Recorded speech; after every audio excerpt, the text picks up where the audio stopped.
The college football experience week 2 preview and picks episode on the Sports Gambling Podcast Network is brought to you by Underdog Fantasy. Yes, Underdog's got a brand new offer for new customers. Play just $5 and get $50 in bonus funds when you sign up with our promo code TCESGPN. And remember, as always, folks, to let it ride. This is Brian Bosworth, a.k.a. The Boz, and you're listening to SGPN. Let it ride, brother. Peace out. Boz out.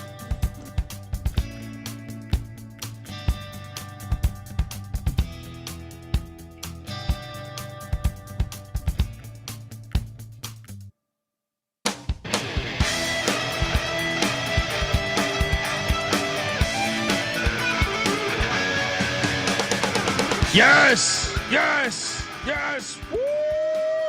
Welcome to the college football experience. Week 2 preview, picks, and all that good shit. YouTube.com/the college experience. Just a fun week 1 as well, I mean, I think I was pretty fire up until the Sunday card. Sunday and Monday, pretty shitty. We will talk about it all. And I know these guys are hot in they're macking the box. I hope you tuned in last week to that. We had a 2-parter there. We covered every single game that's ever happened in North America, according to the Bet Detective. If you're wondering who the hell you're listening to, my name is Colby Swigert, Database Dad, aka Pick Dundee. That's not a pick. This is a pick.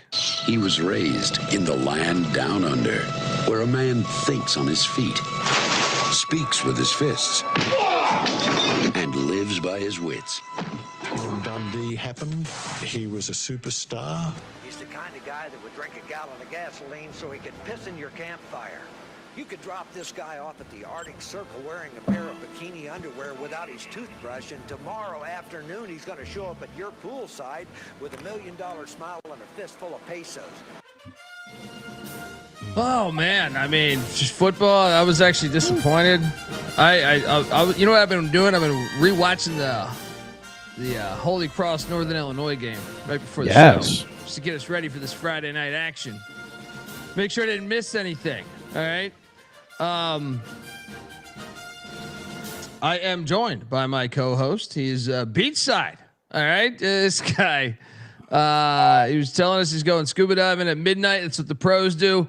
Give it up for the host of the college basketball experience, former staffer at Austin Peay with the Governors, South Carolina with the Gamecocks, and West Virginia with the Mountaineers, Ryan McIntyre, a.k.a. Monatline Mac. What's up, brother?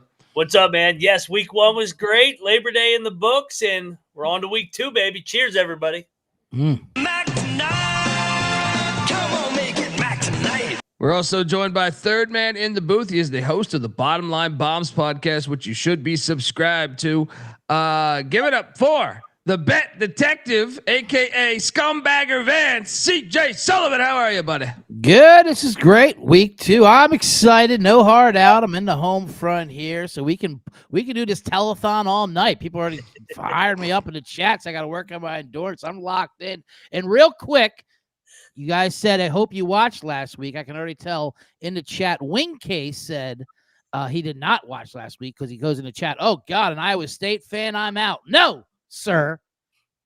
If you learned the last 2 weeks, my ex-wife went to Iowa State. So I was auto-fading Iowa State. I got crushed both weeks. Apparently, she listens to the show. She's a big fan. She reminded me that I'm still on her insurance plan and that I better switch my tune a little bit. So let's go, Rocco. I'm back in. Cyhawks. I'm all Team Campbell. May the Schwartz be with you. Wow. Okay. It's nice to know she's listening. She's a big fan. Oh, and, thank you. She, of all the content, she likes you guys more than me, but she also wanted to remind me that, So, The Cobra plan's a little expensive for me. So let's go Cyclones. Hey, I went in on those clones. I mean, I think didn't we triple lock that if memory serves me correct? Oh yeah, we triple locked it. We knew that Irish letdown. That lasted about half of a quarter. Then they fucking rolled them. And then even worse is then I was like, oh, Kansas State's going to smash North Dakota. Oh my God. Yeah. It was a little there was a few bumps in the road like Alabama, but I mean, we still had a pretty Thursday and Friday. I was on absolute fire. Like Thursday and Friday, I wasn't getting much wrong. I was a little disappointed. I had my first real bad beat there the weekend, and it was one I knew better not to text you guys. I locked up Sparty, Michigan State, and you both. And I'm not saying you both laughed, but you're both taken aback. Whoa, not expecting that one. You go for it, 21-0 at halftime. I'm feeling pretty good. Not only did they get only 2 goddamn points in the second half, but I mean, come on with the fucking pick 6 backup quarterback with 2 minutes to go. What are we doing? Their quarterback only completed 5 goddamn balls. I'm sorry. I actually disgusting. I actually threw a little bit of cash on Western Michigan, so I such trash, and that was the handicap. That is a tough beat, though. That was one of the worst beats. I feel like. That was yeah. a real beat. Yeah. I mean, it was a great week, guys. I was terrible on Sunday, and then I went and spent time and hours, and man, let me tell you, I never seen Chapel Hill rocking like that pregame. But I also, I know this is a tricky thing to say because JMU dropped 70 on them last year, but I ain't never seen it so dead by what, the 12-minute mark in the third quarter. Incredible. I mean, oh my God, me and NC Nick were talking about this. I don't know that I've been to a worse football game in my life. Like I've been to a shit ton of football games. There was one ULM App State game where App State kind of whooped their ass. I think it was one of the 2 worst games I've ever been to in my life as UNC gets up 7-0, but it was pretty hilarious because I had this dude in front of me that was just super jacked, like ultimate, like just roided an hour before the show, I'm sure, like or before the game, because like he came in hot. He was wearing his overalls, looking like goddamn Ultimate Warrior too, like just the overalls, just jacked up fucking dude. And he's talking shit out the gate. Josh Hoover, you know, you're not good enough to go to Texas or Texas A&M, so but he shut the fuck up quickly. I thought he was going to be a problem. Like when I got to give him a little bit of credit, but it was pretty hilarious that he talked all that shit after that first drive. I mean, he was going off on because we were on the TCU sidelines. Yeah, he was going off on them, and then they quieted him up after about 3 minutes. But we haven't talked about that game before we jump into week 2's action. Your thoughts on Chapel Bill? Did you stay to the end there all the way through? No, I left in the third, mid third. I was like, "Fuck this." Well, congratulations. 49-7 is when I said, "Okay." Congratulations for not getting kicked out, though. By the way, we thought you were gonna be hollering at Freddie Kitchens or something like that, like bullshit. Me and Mac were talking about, like, me and Mac enjoyed the game a lot. I thought it was glorious. That was the 7th play on our Mac in the Box selection. TCU. Go Frogs. To get us to 6-1, not to brag too much, tied for 5th in the contest. Only 4 people went 7-0. But did you really believe he would lose that bad? I don't think anybody did, right? No, of course not. I thought they were going to win. I thought they were going to win going away a little bit. No, obviously not like that. But that was just an amazing. We just can't believe with all the money they have in NIL, they wouldn't get a real quarterback to come in there.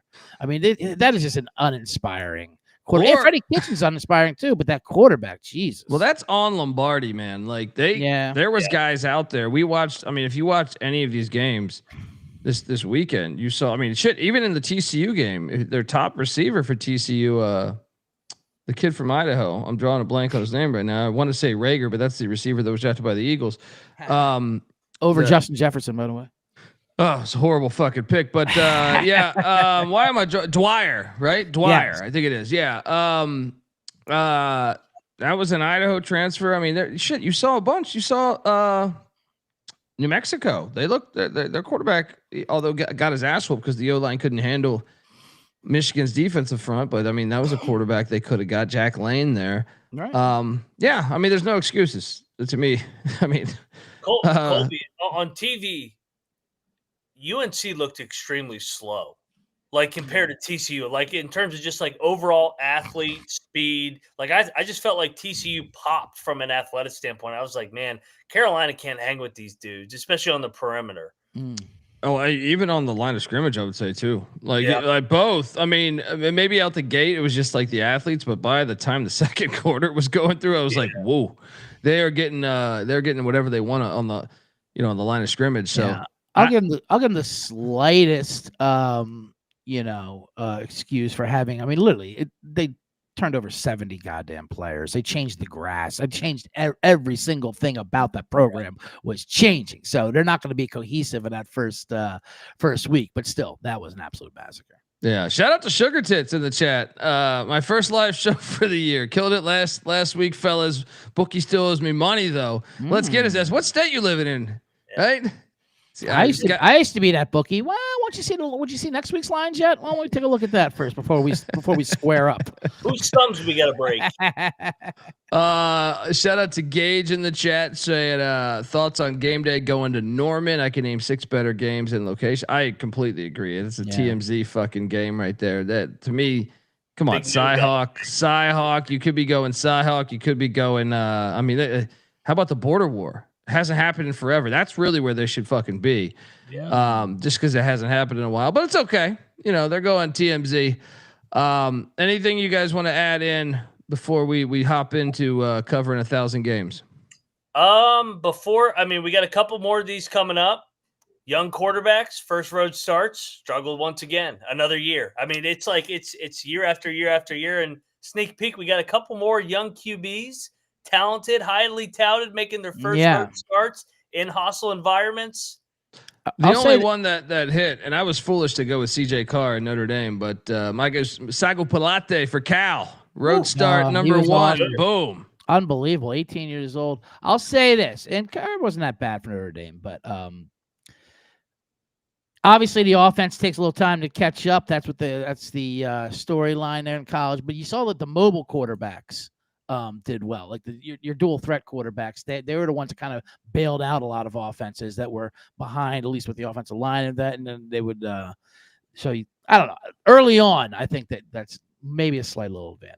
Yeah, I mean, DeBoer, that shit's a complete disaster. There's speculation that the top money makers at Alabama want him out. If you're him, you can't eat out. You got to be getting someone. He's got to be like one of those old kings where you got to have someone eating, testing the food before you get the food, your drinks, you're ordering. It's like when you go to Tijuana, Bet Detective. When I went to Tijuana, I've been told so many stories about watch what the fuck they put in your drink. And I was like, okay, I'm just ordering bottled beers, and I want to be I want to be the one to pop the fucking top. Right? I want to be the one to pop the top. If they can poison 200-year-old trees down there, imagine what they can do to your calamari. All right. Yeah, shit, man. The wife and kids, they'd already be in the witness protect. You call the FBI to get him out of there, right? You're just like, hey, we got to get him out of there. All right, let's jump into this because Friday night. Oh, there is some Thursday games. Bet Detective told me not to mention them because they're all D2 and D3. But if you're real swift, you might catch me at the Everett, North Carolina Wesleyan game in Rocky Mount, North Carolina there. So buckle up. All right, I'll lay the 4, by the way. And shout out to Rob Donaldson giving us a donation. Yeah. Shout out to Eric Connor giving us a donation. Appreciate you folks. YouTube.com/The College Experience. Get on over there. Hit that like and subscribe button. It goes to the slides fund. It does. The slides are all being cooked up. Pays all right. Pays for the Canva membership. They want me to do the next show on actual beachfront. That's what they want. That's what Rob wants.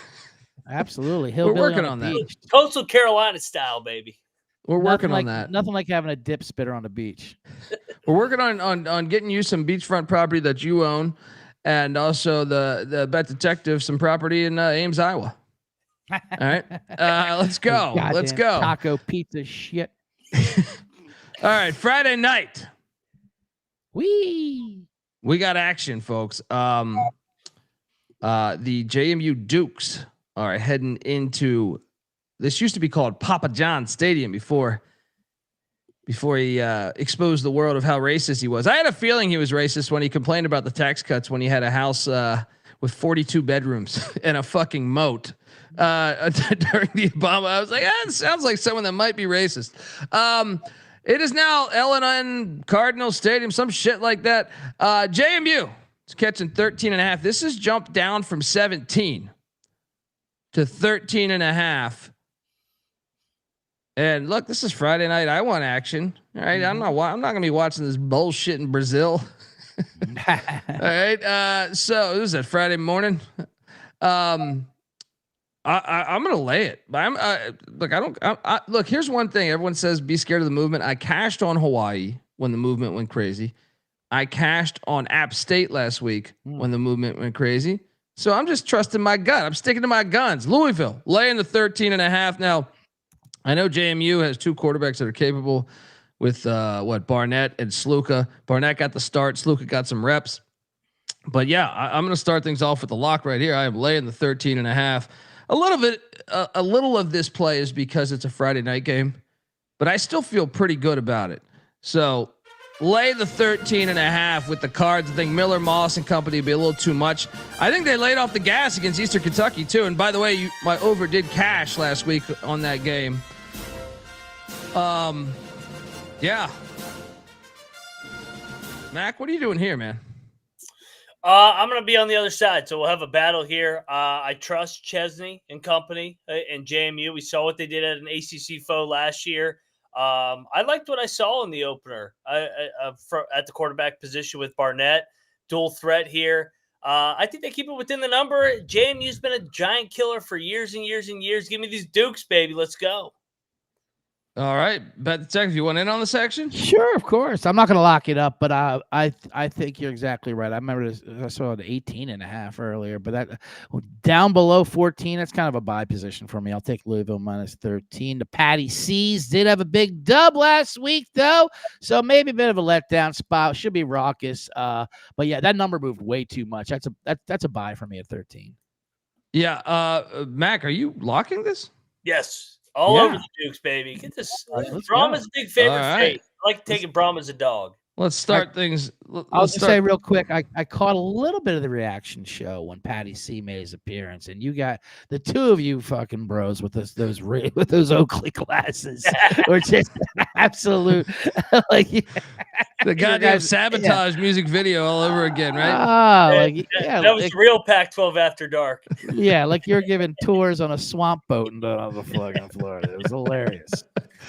All right, we're starting things off with the battle. Let's go. We got Pick Dundee riding with the Cards. Moneyline Max saying, "Give me them Dukes." Bet detective, I'm going to convince you to bet this thing. I'm not getting bullied into anything. I was accused of that online. They read the show. They said you bullied me into Akron, which still should have hit if you ask me. But I stand at all my plays, and I will not get bullied into playing Louisville. Yeah, and if the chat's wondering, Patty C will be back Saturday nights this fall. Game 2 on Friday we have 4 of them. Northern Illinois, the Huskies heading into College Park, Maryland. The last 2 times these teams have played, they've only played twice in this century, but Northern Illinois beat them. PJ Fleck had a game-winning touchdown catch, and they stormed the field in the Kolb.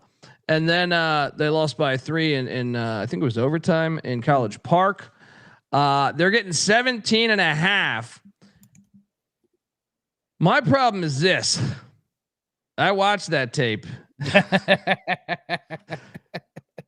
This has come down, by the way. I see a 16.5 out there right now. I made these slides like 2 hours ago. So just FYI, 16.5 right now. Josh Holst is the quarterback for Northern Illinois. He was 12 of 18 for 101 yards and an interception against fucking Holy Cross. I'm going to lay it here. I'm going to Benedict my preseason episode. Northern Illinois looked like absolute dog shit to me against fucking Holy Cross. I'm going to lay it. And you know what? Let's do another bet here. Loxley destroys these. I destroys these group of fives, and Northern Illinois, their entire team transferred out. Their defensive coordinator is now at Fresno State. So these are my Friday bets. There's only 2 of them, and this will go along. Maybe even parlay it. All right, but give me Maryland -6. I can get 16.5 right now. Yeah. And how about their quarterback, by the way? I mean, I know they called off the dogs against FAU, but Malik Washington looked pretty damn good. Mac, what are you doing here, buddy? No, another head-to-head. I'm not budging off this. We got a game of film on Malik Washington, Northern Illinois, the giant killer, the boneyard. Don't turn it over 6 times like FAU did. You can't lose a turnover battle by 6 like FAU did, and then the rails came off. So I'm going Northern Illinois, man. I trust this culture. I trust this program. Friday night dogs are barking. Let's go Huskies. Lock. Bet detective, what are you doing here? Well, I'm all over Maryland in September. That was our first bet out the gate for Mac in the Box last week, as that was a cigar piece at halftime. Yeah, Northern Illinois looks so bad. I mean, I know it wasn't terrible, but they look bad. I can't get that image out of my head. I'll take them under 17 on Friday night. It'll be rocking at College Park. Well, especially it's dipping to 16.5. And yeah, look, people are saying on the SGPN show, I didn't watch the Northern Illinois game much until today. Like I had that thing on the main. I had it on a little bit on Saturday, the second half. Yep. But I didn't get as good of analysis as I would have liked until today. We were on those Crusaders, by the way, the Purple Crusaders. Yeah. And let me tell you, they were. They should have won. They should have won if they could make some damn field goals or executing inside the 10-yard line. But yeah, consider this one a full-on Benedict because watching Northern Illinois, I thought they looked awful. Yeah, let's go. Now we got a problem. Now we got a problem. What, 2 games in, 2 battles? Wow, I love it. Dogs are barking on Friday. Let's go. Where the hell is this music? Where's my theme music? We got a battle at College Park, Bird Stadium. Dundee, bet detective on these Terps.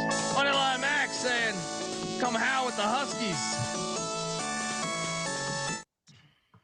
All right. Well, there are 2 other games, unfortunately. We're going Lakeside, baby. Evanston, Illinois. I'm all about this game, so fire this up. I'm dead serious. Northwestern laid 38.5 points after they didn't let Tulane wear their goddamn Hurricane Katrina uniforms. Yeah, I have an issue with that whole story, by the way. A couple issues. On what side? On the Northwestern side or the Tulane side? You can imagine where I'm going to go with this. You're on the Tulane side, I take it. Do your thing, then I'll be. I don't want to interrupt. I don't want to interrupt because once I get going. Look, Western Illinois started Chris Irvin last week. He was 14 of 29 for $134, but they're fucking terrible. All their best players left. Yeah. So I still can't I can't lay 38.5 with Northwestern. It's just a rule that's as old as time. It's an in-state foe too, little brother. Yeah, they never recruited me. Give me the 38. I am not betting this fucking game, but I think you got to take the 38.5. I know they suck, but 38.5. When's the last time Northwestern covered 38.5 in general? It's been a minute. I would love to know that stat. Yeah. So give me the Leathernecks plus 38.5. No bet. Bet detective. What are you doing here? Yeah. There's a pretty strong trend actually. And there's like 30 of these games this week though, where FBS teams are playing FCS schools on week 2 after playing an FBS team, and they don't really usually cover. It's kind of a letdown. I'll definitely take the 38.5 with Western Illinois. They did look bad. Now, real quickly on that Tulane situation there, the uniforms. One, I'm not fully buying that was the damn story that they went to him and said, hey, do you mind if we tribute the victims of Katrina? Northwestern's like, no, we don't want to sweat so much, so go to hell. I mean, that's a lie you tell your kids in the locker room to get them fired up for the game. You don't go to the press conference and say, you disrespected the New Orleans. And if I was Northwestern, I would have said, you know what? I don't want you attributing that because New Orleans did such a shitty job during Katrina. So many people died. Haven't they suffered enough? They got to be reminded because of your damn white jerseys. And why did you change your jerseys anyway? It was only 20 years ago. This isn't a fucking Revolutionary War time. I mean, maybe too late. Tribute the victims of Katrina. Go to hell. You know what? Maybe not just let them drift off on goddamn fucking. Remember Sean Penn?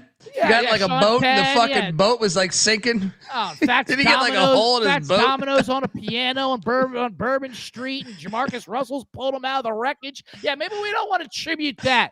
And get FEMA, you should do a better job. You're still built on a. How about instead of getting your damn uniforms, you build a fucking levee that's going to stop this shit because it's going to happen again. Welcome to the party, pal. Well, why would Summerall just go straight for it if that wasn't the case though? Why did he say like when you batter New Orleans you lose, right? You sound like a damn politician. I know. Right? Listen, no one said no. You can't wear your damn uniform for the tribute. Put a fucking patch on your jersey and shut up. You want to make a switch to the whole damn colors?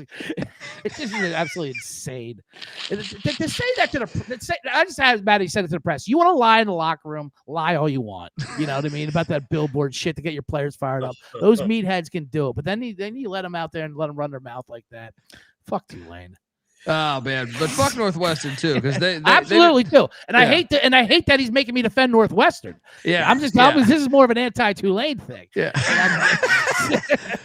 Mac, where you at in this classic Illinois on Illinois action? Yeah, I'll take another Friday night dog. Give me the 38 and a half. I'll wait right before the kick. Maybe I can get a 40. Let's go. CJ, people are saying that you sound like a guy on Feinbaum. Oh, that guy was great. That was awesome. He said I pull the plug and charge my phone with it. Didn't he say it was like a bonus track on a Yoko Ono record? Yeah, he was on fire. Oh man. Legend. That was his name, Legend or something? He's great. Yeah, Legend. Go listen. Google that if you haven't, folks. Put Not that now. In 3 hours when the show. Yeah. Mac? Did you say you should wait for kickoff because it'll go up to 40? Yeah, potentially. Who knows? Yeah, I'm about to say. I think it might go the other way, but I don't know. I don't know. Yeah. If things, I don't know how much is this one, but I'll take the dog. I'm going to go and predict it's not going to move too much. I don't know how much action you're going to get on this game. I'll just say that. Yeah, I think this number's locked in. So no one's betting this thing. No, I'm not betting Western Illinois. I'm taking them, but I'm not betting them. All right. Next up, we got the Eastern Washington Eagles. Almost knocked off Incarnate Word. I was watching that game. Well, I watched more of that than the fucking Holy Cross game. And let me tell you, they played all right, man. They played better than I thought, considering I don't believe they opted into the payment there of the to pay the players there, the opt-in, whatever the fuck they're calling that thing. Jared Taylor at the quarterback spot for Eastern Washington was 21 of 38 for 183 yards, and Marcise Yates at the running back spot also had a good game, both at running back and led the team in receiving yardage. They're heading into the Smurf turf for Boise's laying 28.5. Look, I don't expect this line to be 28.5. This is the one, Mac, that will go to 40. Yeah. Should we just lock Boise and a bounce back here? I think we should. I think this is going to be an absolute ass whooping. So, and I fully expect this line to go by the time most people will listen to this. I expect it to be like 35.5. But I think let's jump in. I'm down to bet this. I didn't have it circled yet, but I think it makes a lot of sense. Bet Detective, what are you doing here?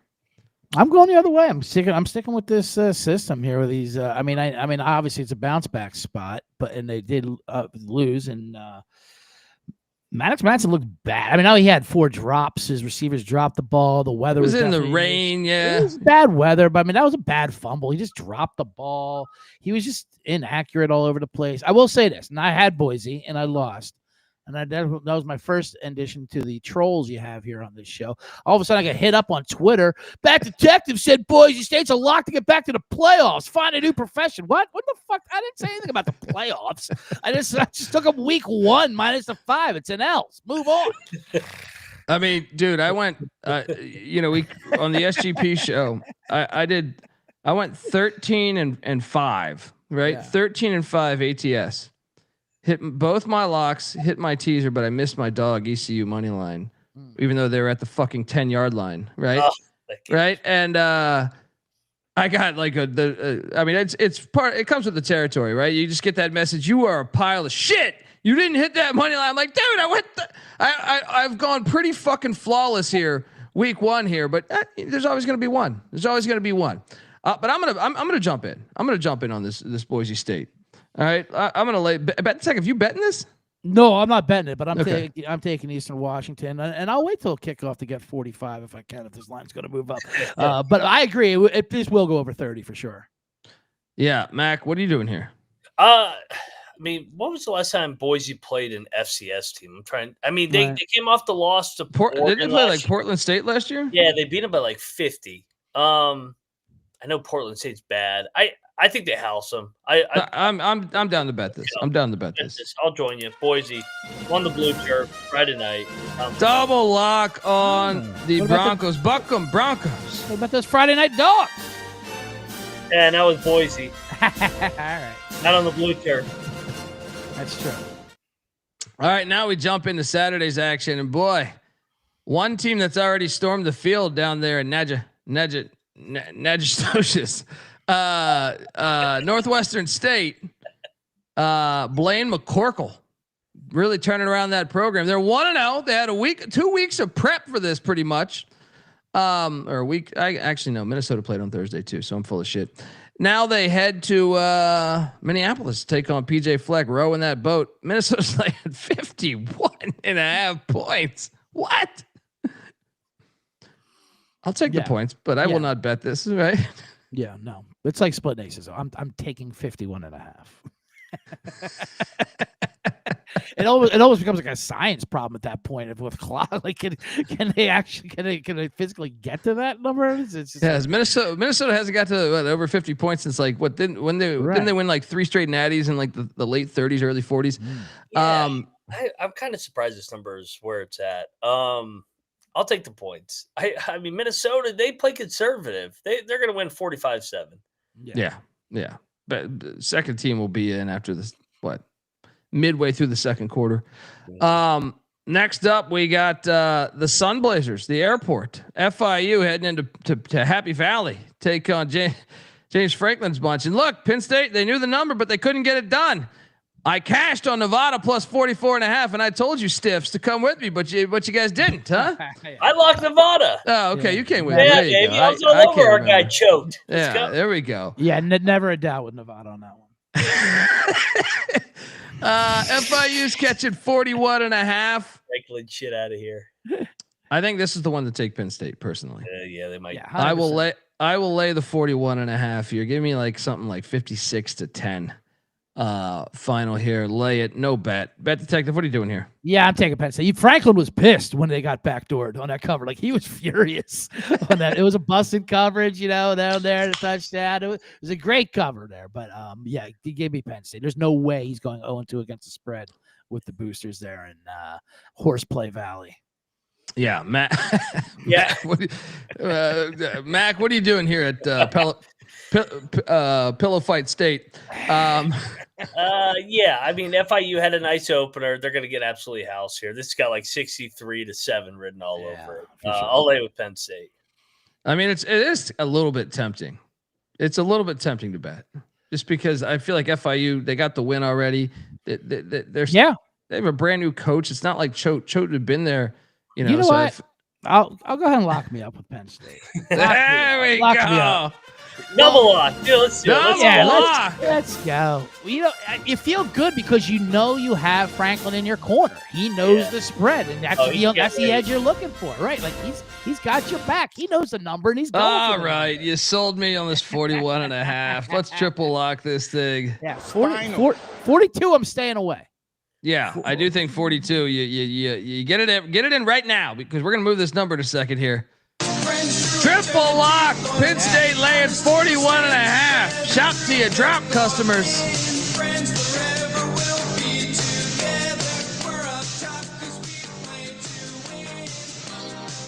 All right, folks, I want to tell you that the college football experience is brought to you by mybookie.ag. Yes, MyBookie is your place to bet on football and, well, everything else. Yes, their prop builder is second to none, and their motto is bet on anything, anywhere, anytime. You can easily deposit, get lightning fast payouts using crypto, so head on over to mybookie.ag, and when you do use our promo code TCESGPN for a 100% bet back bonus, up to $500 for new customers there. That's mybookie.ag, promo code TCESGPN. We're also brought to you by Rhythm. College football is back on Rhythm and better than ever. Last year to start the season, Rhythm was 16-4 ATS the first 2 weeks. They were up 11.6 units. Rhythm also has NFL, MLB, golf, WNBA, and Rhythm has introduced a leaderboard with weekly cash prizes just for tracking your bets in the app. Track 5 bets of the same type from any model you build, and you could win $1,000. I mentioned already. All right, let's take these cards, laying that number. Damn, I'm looking at the number right now. I'm seeing 12.5 right now. What the hell is going on in that JMU Louisville game? Anyway, get your free 7-day trial period today. sportsgamblingpodcast.com/rhythm. That's RITHMM. That's sportsgamblingpodcast.com/rhythm. All right, we are back. And next up on the slate is I'm so torn. Should we go in on San Jose here? Oh no, I can't do that. I can't. I can't. That was crushing. That was crushing. That was like one of the, I haven't felt a bet loss. Like Alabama could still win the national championship, even though they probably won't. But this one, I was shocked at Central Michigan, and also I was shocked at and I'm a Coach Ken guy, but you got a left-footed kicker. You need a field goal to win the game, and on second and third down, you don't even try to get the ball on the side that would benefit the kicking leg. Just dumb shit was happening in San Jose the whole game. The interceptions in the end zone. They're catching 37 at Texas here. I will take the 37, hoping that they call off the dogs, but I'm not betting this game. And I also think you should hammer the over 52.5 because I think Texas is scoring at least in the 40s.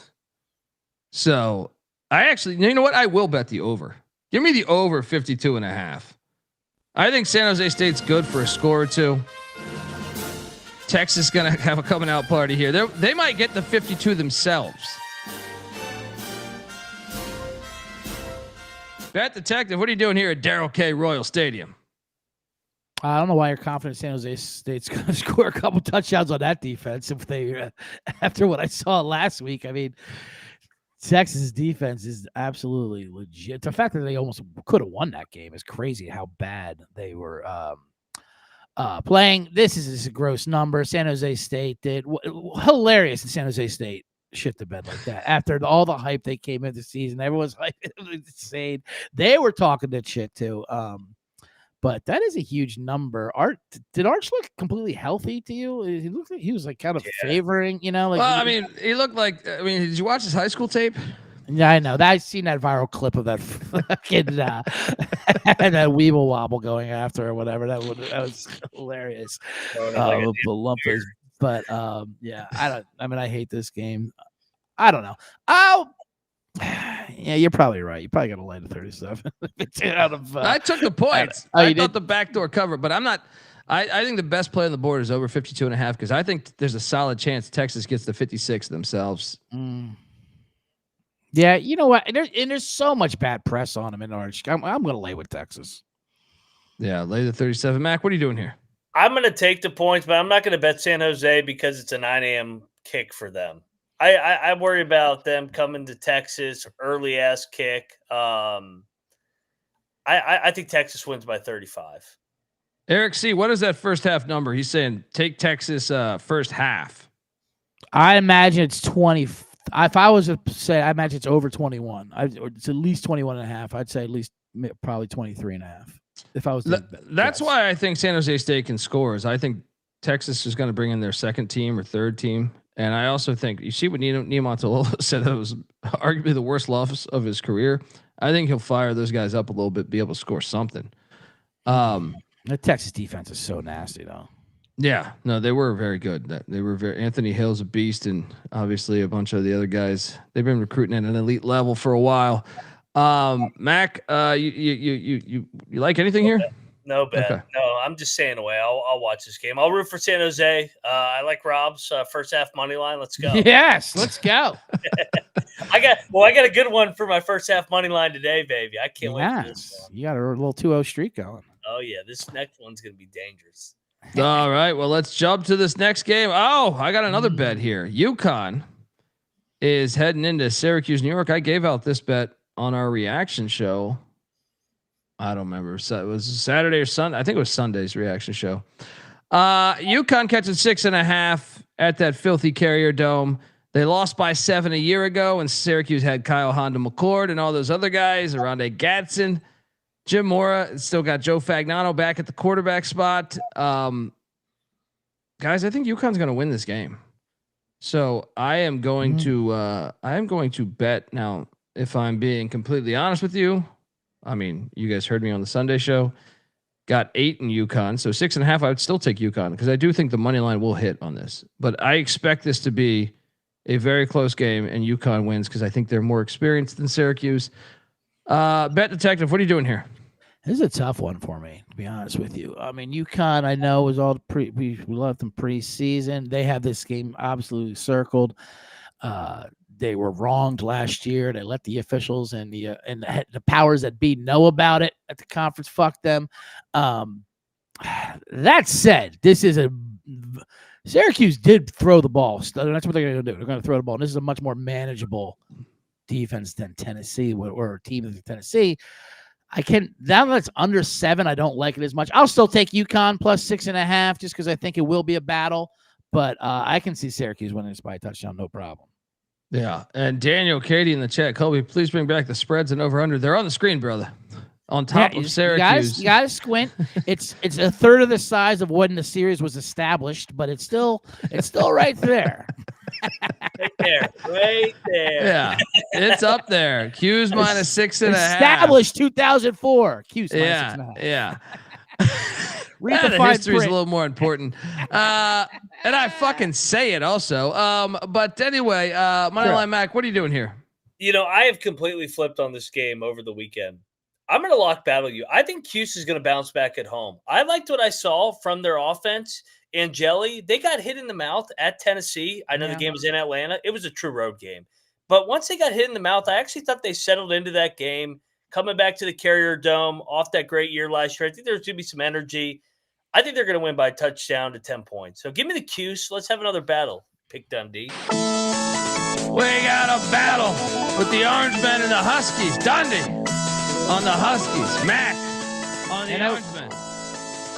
And I will say that I did like Fran Brown's press conference afterwards when they were like, "You just don't have the talent." He's like, "Fuck that. We just didn't play well." It's like, my guys are fine. You know, they just didn't play well. I mean, it's not. Offense. He's not right, but I do like what he said, and I like him keeping the ship on board, like kind of just like, you know what I mean? Like, so don't tell me that what are we just going to get rid of these players now? No, we just got to play better. I like Fran Brown. I'll just say that. I do too. All right, I do too, but I also like Jim Moore. All right, yeah, and I think he's got UConn playing really good ball. Next up, we got Texas A&M Commerce, the Chinese food restaurant here, heading to Tallahassee. Now, here's the thing: we faded. No, I actually took Northwestern State because I was thinking, do we fade the field storming? Because there's only two fields that got stormed, and that was Northwestern State and Florida State. But Commerce somehow covered against SMU. I don't think that's because of their skill level. I think SMU was playing with their food a little bit. I'm going to lay the 43.5 with Florida State, but I don't bet this game. Bet detective, what are you doing here? Classic letdown spot. Come on. Castellanos is selling merch on his website at halftime for crying out loud. Get out of here with this shit. Give me Commerce. Here's your first half money line right here. Texas A&M Commerce. No, I'll take the 43.5. I'm not going to lock it up by any chance, but I'll definitely fade Florida State off that game. Mac? No bet. I'll lay with 40 or lay the 43.5. I think they're going out of their way to still get fuck you revenge on last year. So I think they'll run it up. I think Malzahn has a little bit of a chip on his shoulder still. Shout out to Bogey Buzz. Damn, I'm late, but let's fucking go. This is the best there is in college football. Thank you, sir. Thank you, sir. Appreciate you. Cheers, brother. All right, next up we got this one. It's one of the better games. Baylor has won 13 straight. Baylor heading into Gerald Ford Stadium to take on SMU. SMU's laying 2.5 points. I think SMU was playing with their food against Texas A&M Commerce. I think they were doing that on purpose because I think SMU, you got to remember, over those 13 losses to Baylor, they were in the CUSA. They were in all these other conferences. They kind of lost. Their alumni were kind of out. Oh, they woke up. All right. And I think this is a C-note game. I think this is one where they purposely wanted Baylor on the schedule to get over this thing. So I'm going to lay the 2.5 with SMU. This is one of the best games I think to watch this Saturday. But I think SMU's the play. I think they have the best player in the game.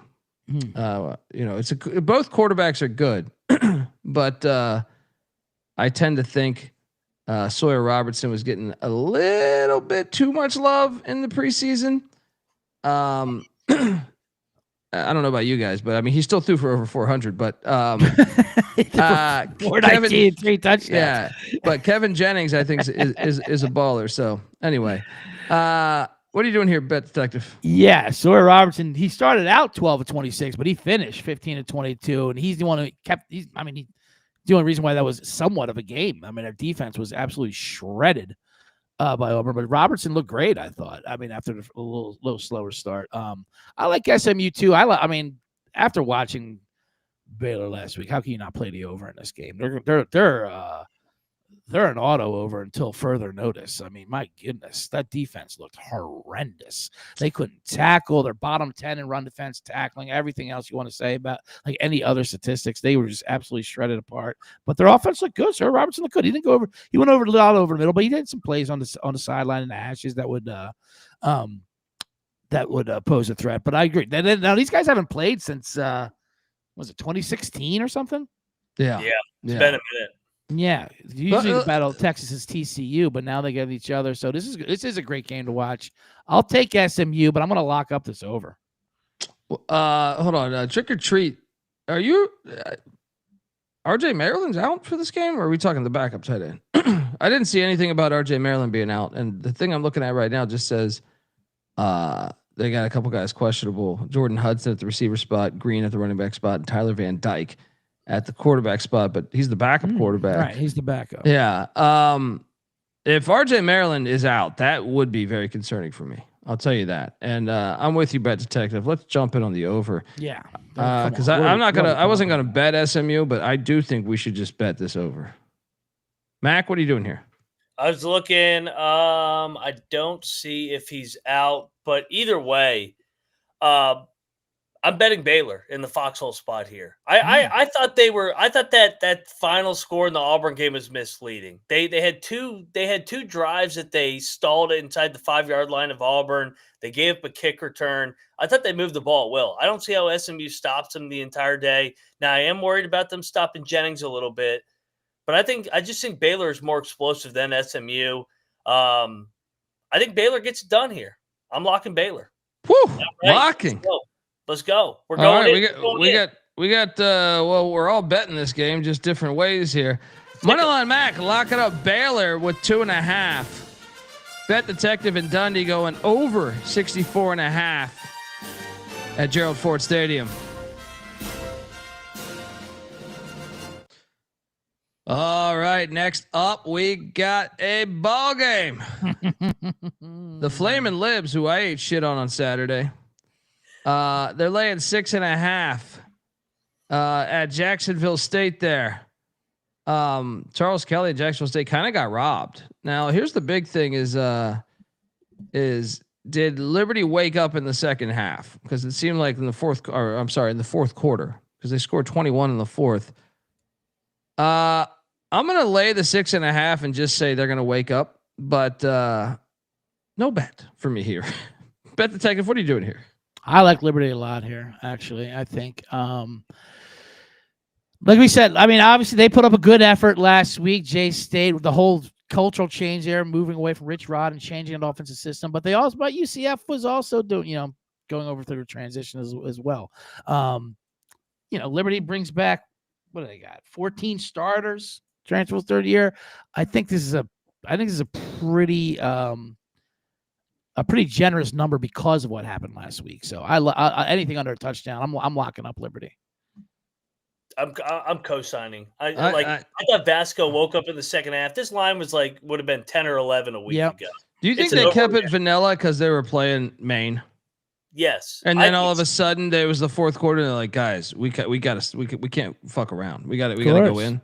Yeah, and we weren't higher on Charles Kelly headed into the year. I'm not going to overreact just because UCF sucks. Right. All right, you convinced me. Triple lock. That was a 2-hour weather. I mean, there was a lot of shit going on down there. Yeah, Liberty. All right. What is best in life? To crush your enemies, see them driven before you. Triple lock on the Flamin' Libs. Lay it 6.5. You're off the corner. Let's go. Well, I mean, I have all their damn win totals. I have the over 8.5. I got them to win the CUSA. I got them to make the color. I got like 3 different fucking wagers. I might. Why not add a fourth? Yeah, no, I mean, this is, like we said, this is a classic. Don't let last week scare you. This number would have been completely different if we set this 8 days ago. Yeah. Next up, we have Virginia, NC State in an ACC non-con matchup. Yeah, you heard that correct. This is an ACC non-conference game. Well, I don't get break the head cold, but they're counting down 7-6-5. I know it doesn't make a lot of sense. The fuck is that? NC State laying 2.5. Wrong team favored. Virginia was very, very impressive against Coastal Carolina. And Pussy Pack. I know that crowd gets lit, but I think Virginia's a better football team right now. So I'm gonna take these Wahoos to get it done. No bet because it's a non-con game. They can actually not. This is just such a strange thing. Like, I don't know. Like, does this mean they don't put as much of it? Like, do you think they treat it the same way as a conference game? That's a great question. I mean, I think Tony Elliott does because he's on the hot seat. But I have no idea in this game. I think I'm going to take NC State, but I'm trying to figure out these two teams. I don't want to overreact to one game of Chandler Morris at UVA yet. Yeah, I'll just take a 7th-year quarterback against a sophomore slump quarterback, perhaps, and off of a rivalry game. Bet detective, what are you doing here? I'm locking up Virginia here. I love Virginia here. I think you're right. The wrong team is favored. I'll fade your Pussy Pack. They should have lost outright to your Pirates last week. That was a joke. I mean, this NC State team's not good. And I was on Virginia last week. I love Tony Elliott. I like what he's trying to change his culture. Give me the Moss Ross connection. He looked great last week. 264, couple touchdowns. Cameron Ross. Hello. 7 for $124, returned a kick for a touchdown, caught a touchdown. Former JMU Duke. Absolutely. I love this Virginia team. I think they win this by 10. The Bet Detective working on a case at Carter Finley. Sniffing out bad lines. Hop on these Wahoos. All right. Before we get to the next game, folks, I want to tell you that the college football experience is brought to you by Underdog Fantasy. Yes, Underdog Best Ball Mania is happening all summer long. Giving away $15 million in prizes, including $2 million in first place. There's no waiver wire, no arguments about trades. Best ball is the best way to play fantasy football, folks. Underdog is also a great place to play pick'em, where you could win up to 500 times the amount of money you enter. And I even got one here for you, folks. We will go to the likes of Miller Moss Friday night, higher than 249.5 passing yards, And then I'm going to go to that Cyhawk game with Bet Detective. Mark Gronowski, the former South Dakota State Jackrabbits starting quarterback. Yeah, it was his total set of 44 yards again. His rushing is at 25.5, and that is the play. I will take the higher 25.5 rushing yards, and I will take the higher on Miller Moss 249. That's some of the cool shit you can do over at UnderdogFantasy.com. So hop on over there. But when you do, use our promo code. And by the way, they also have a brand new offer for new customers. Play just $5 and get $50 in bonus funds when you sign up with our promo code, the same promo code, TCESGPN. We're also brought to you by NoVig. NoVig is America's #1 prediction market. Since NoVig is an exchange, you know you're getting some of the best prices in the market. NoVig is available in 35 different states. Download the NoVig app and get $50 off when you spend $5 if you use our promo code SGPN. Get in on the action with NoVig, promo code SGPN. All right, we are back. Shout out to the chat. Troy tuning liking the alt line on these Wahoos. There we go. Yes, Troy, let's go. Yeah, let's go. Next up, we are going to Kennesaw State. The Owls, who are FBS these days, and they're going to Bloomington to take on Indiana. I hope you enjoyed our cash when me and Mac locked up Old Dominion plus 24, I think it was, or 23.5, whatever it was. They covered. Yeah. Well, here's an interesting one because Kennesaw probably should have beat Wake Forest, but lost 10-9. Now they're catching 35.5, and I think it's a bad matchup for them. See, I think Old Dominion not only is more talented than Kennesaw, I also think they've had a lot of opportunities playing Kurt Cignetti in the Royal Rivalry. So I think I gave him a little bit of a leg up. I'm actually gonna lay the 35.5, but no bet. Bet Detective, what are you doing here in Bloomington? Yeah, no, for sure. You would think if you just looked at the results, you wouldn't think this line would be 36 from last week. They almost beat Wake Forest for crying out loud. Cignetti's team kind of stumbled out of the gates, but no, this is a bad matchup. We already broke down Kennesaw State last night. They only brought back, they're 2-10 last year. And they only brought back 12 guys. I'm going to lay with Indiana. I think that they want to get back to impressing the computers. This is like a 55-10 type of game, like that Super Bowl with the Broncos. Mark Perks saying, is the quarterback for Virginia banged up? He is probable. Chandler Morris, I think he's going to play. Mac, what are you doing here? Should I bet Indiana? Why do I feel like I feel like that hook is baiting you too? Like it's telling you Indiana's going to fuck them up and win 55-7 or something. Yeah, Kennesaw off a bye game. I think Indiana wins by like 50. I'm locking Indiana just like Penn State. Cignetti knows the number. He loves covering. Rare non-cover. Franklin and Cignetti bounce back. That's an interesting parlay. The Big Ten know the line parlay. Penn State foo-foo parlay. Indiana. Money line Max locking up the Hoosiers minus 35.5. Jump in. Big Ten rig the numbers parlay. Cooking the books. Next up, we got the Cyhawk game going on. Boy. It is, oh boy, Bet Detective. How much do they sell taco pizza at the stadium? Is that a thing? At the stadium, like I know it's a thing at like the gas stations there, but you gotta go to Casey's gas station for that, or you can go to Hy-Vee where there's a smile in every aisle. If you want to make your own. The key is not to cook the tortilla chips or the Doritos as those trash people put on it. They put it on it afterwards, so it's crispy. So it's a mess to look at, but they love it.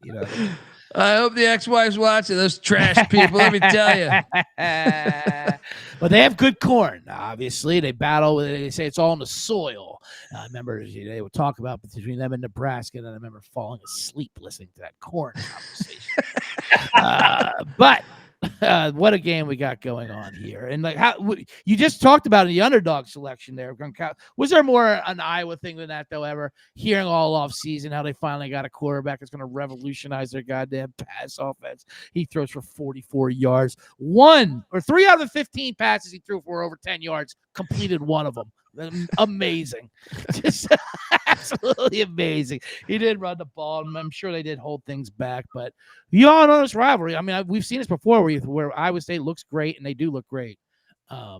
And then Iowa wins somehow, or they covered. It's just the way this slop fest of a game goes.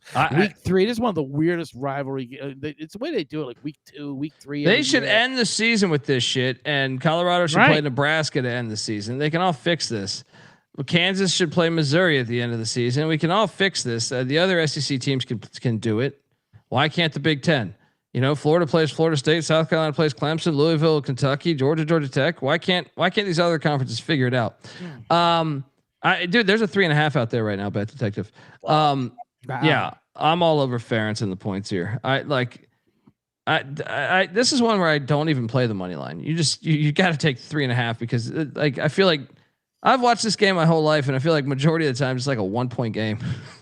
Somehow, some way. Yeah. 27-26, 10-9, 7-6. I don't know. I'm betting this thing though. Scores that don't even make sense. 5-4. Like, wow, what happened here? Andy Van Slyke hit a dinger. Mac, Bet Detective. Are we all betting the Hawkeyes here? I'm not betting it because I want my medical insurance, like I said earlier. There, but this is what I am going to do, and I promise you this: I will be in Las Vegas this weekend with Sean and Ryan and the boys out there, and I will be up early to watch this game, 9 a.m. Iowa State, and I'm going to be so Iowa. Right after this, I'm going to go to the Sphere to watch Wizard of Oz to get in the middle of a tornado experience. What's more Midwestern Iowa and Kansas than that? Just to wash this shit out of my system. But I'll take the 3 points with Iowa. Yeah, take the 3.5 right now. Unfortunately, I already bet this thing at 3. I might have to go in again on that hook. You get a hook. I'm definitely taking Iowa. Yeah, but shout out to this Iowa State. They do look great. Yeah, they do. But yeah, I'm going in. Mac, you going in? Yeah, I'm all over Iowa. I mean, Iowa State, they've been great the first 2 weeks, but the road teams won 5 in a row in this series. They haven't won. Iowa State hasn't beaten Iowa in Ames since 2011. Yeah, or was it 2014? Might have been 2014. Ferentz as great as Campbell is, Ferentz has his number. Yeah. Iowa State can still win the game, but it could be 19-17 or 17-16 or 20-19. So yeah, Iowa in the points lock. And give me the under. 3.5 is like laying 10 in this series. I know. I mean, it's just insane. Yeah, double lock on these Hawkeyes plus the points. I do have a paper ticket on Rocco Beck to win the Heisman. No, I want to shout out that, by the way. What do you guys think about the total, Mac? You said you're betting the under as well. Yeah, I'm going under. It's majority of the time it's the under here. Yeah, the only thing you got to worry about is a game going to 9 overtimes.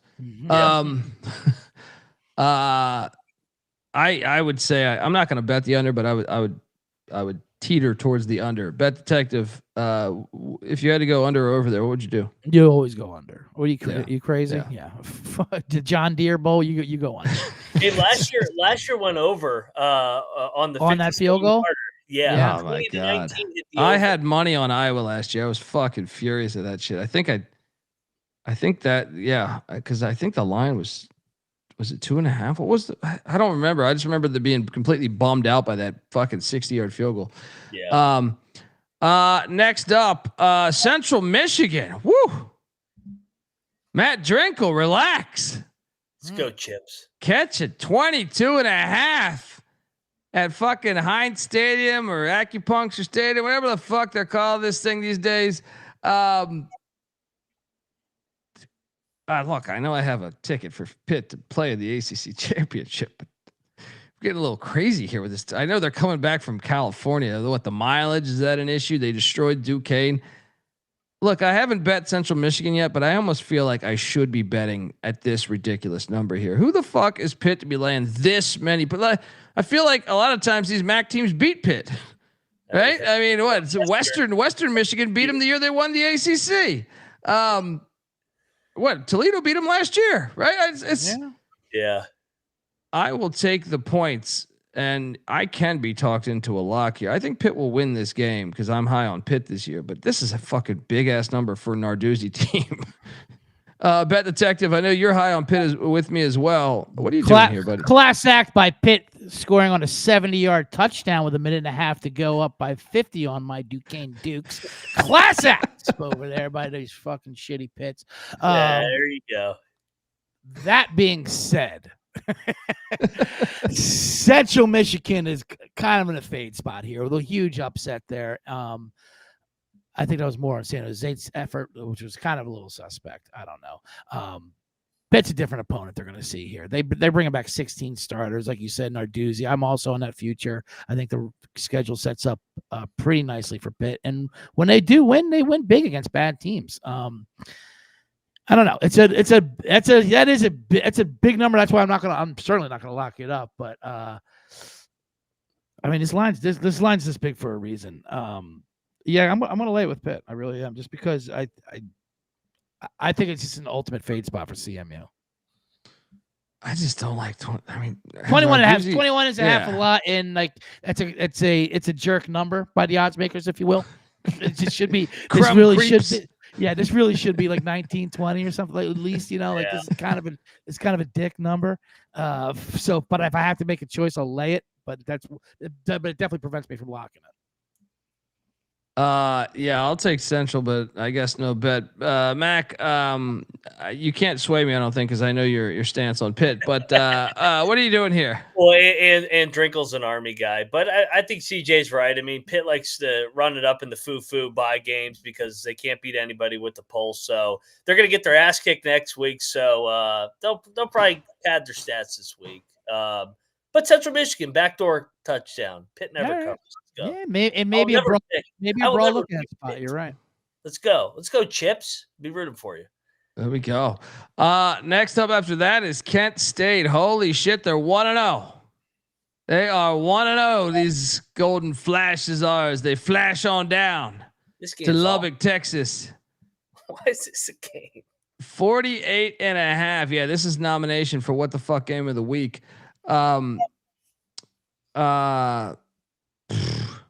I'm laying it. I think they're gonna, dude. I think you guys. We didn't have a line on that Texas Tech line last week when we did our pick show, but if you caught our pregame show, I bet Texas Tech minus 52, and that thing cashed. I think it's the first time in my life I've laid more than 50 points and it hit. So maybe there's something to it. So of course I'm laying 48.5. Lock. Kent State's terrible. This is easy money. Texas Tech is scoring 60. All right. Easy money. Kent State's not going to score one fucking drive against this team. Bet Detective, what are you doing here? Sure. I'll follow you. Lock it up. Yeah. So this is a triple lock, and this is Kent State. This is really bad. There's the odds makers are saying you guys are only 5 points better than Pine Bluff. Because that line was 53. That's true. Oh my God. Triple lock. Texas Tech minus 48.5. Other NIL collective. Yeah, what a great game. It's great for the sport. Yeah, great for the sport. They won at Ohio State. What is like what Charles Barkley said? I asked for the Sixers to get me Shaq. They got me Charles Shackleford. Got me the wrong wrong damn Shaq. I do think the over is also a decent wager for the folks out there. I'm not going to bet it, but I'm just saying I don't think it's that bad. All right, next up we are going to one at Wallace Wade Stadium here in Durham. Illinois is laying 3.5. Shop around. All right, there is 2.5s out there too right now. Actually, I see Illinois laying 2.5 this second. Once again, I made this about an hour ago. It was 3. I'm on Duke, and I think I'm going to bet Duke. Just because I feel like Duke might have been playing with their food on purpose against Elon there.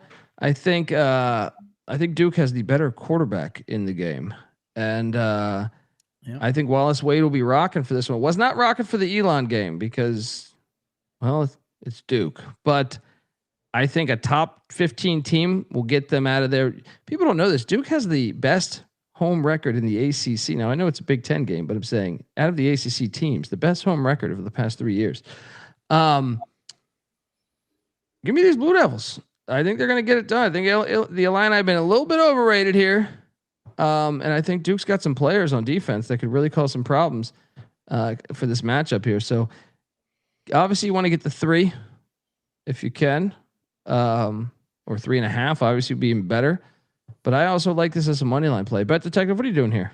Yeah, I'm with you. I got another paper ticket on Mensa as a Heisman winner. He's electric. I love watching him at night. I mean, and Duke as a home dog is tough. They're 3-0 as a home dog since last year. And Illinois is definitely a little overrated. Now, Duke, of course, was messing around with Elon. I mean, the way they spread the ball around, like 5 different guys got the ball for like 3 carries, whatever. They're just feeling it out. So this will be an electric game. I'm not saying, obviously, there's a huge advantage either way, but I'll take the 3 points as a home dog with Duke. I think it's gonna be a party there.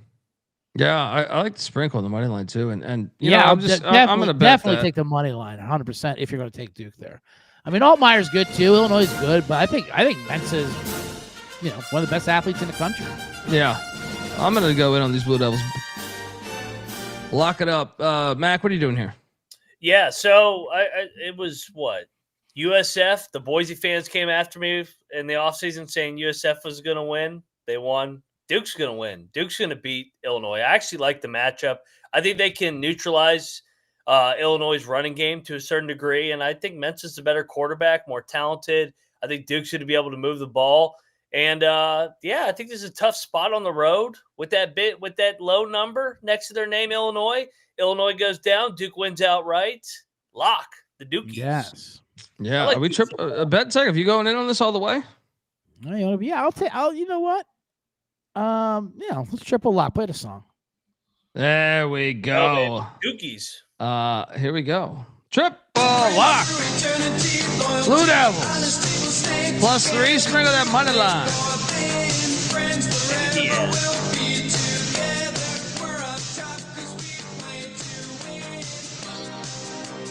Yeah. Gen M, we don't want that logic in here. Get that out of here. We're talking parties. Duke's got some guys. Wesley Williams, I believe. Illinois is overrated. Yeah, Duke's got some guys. Duke's D line's pretty nasty.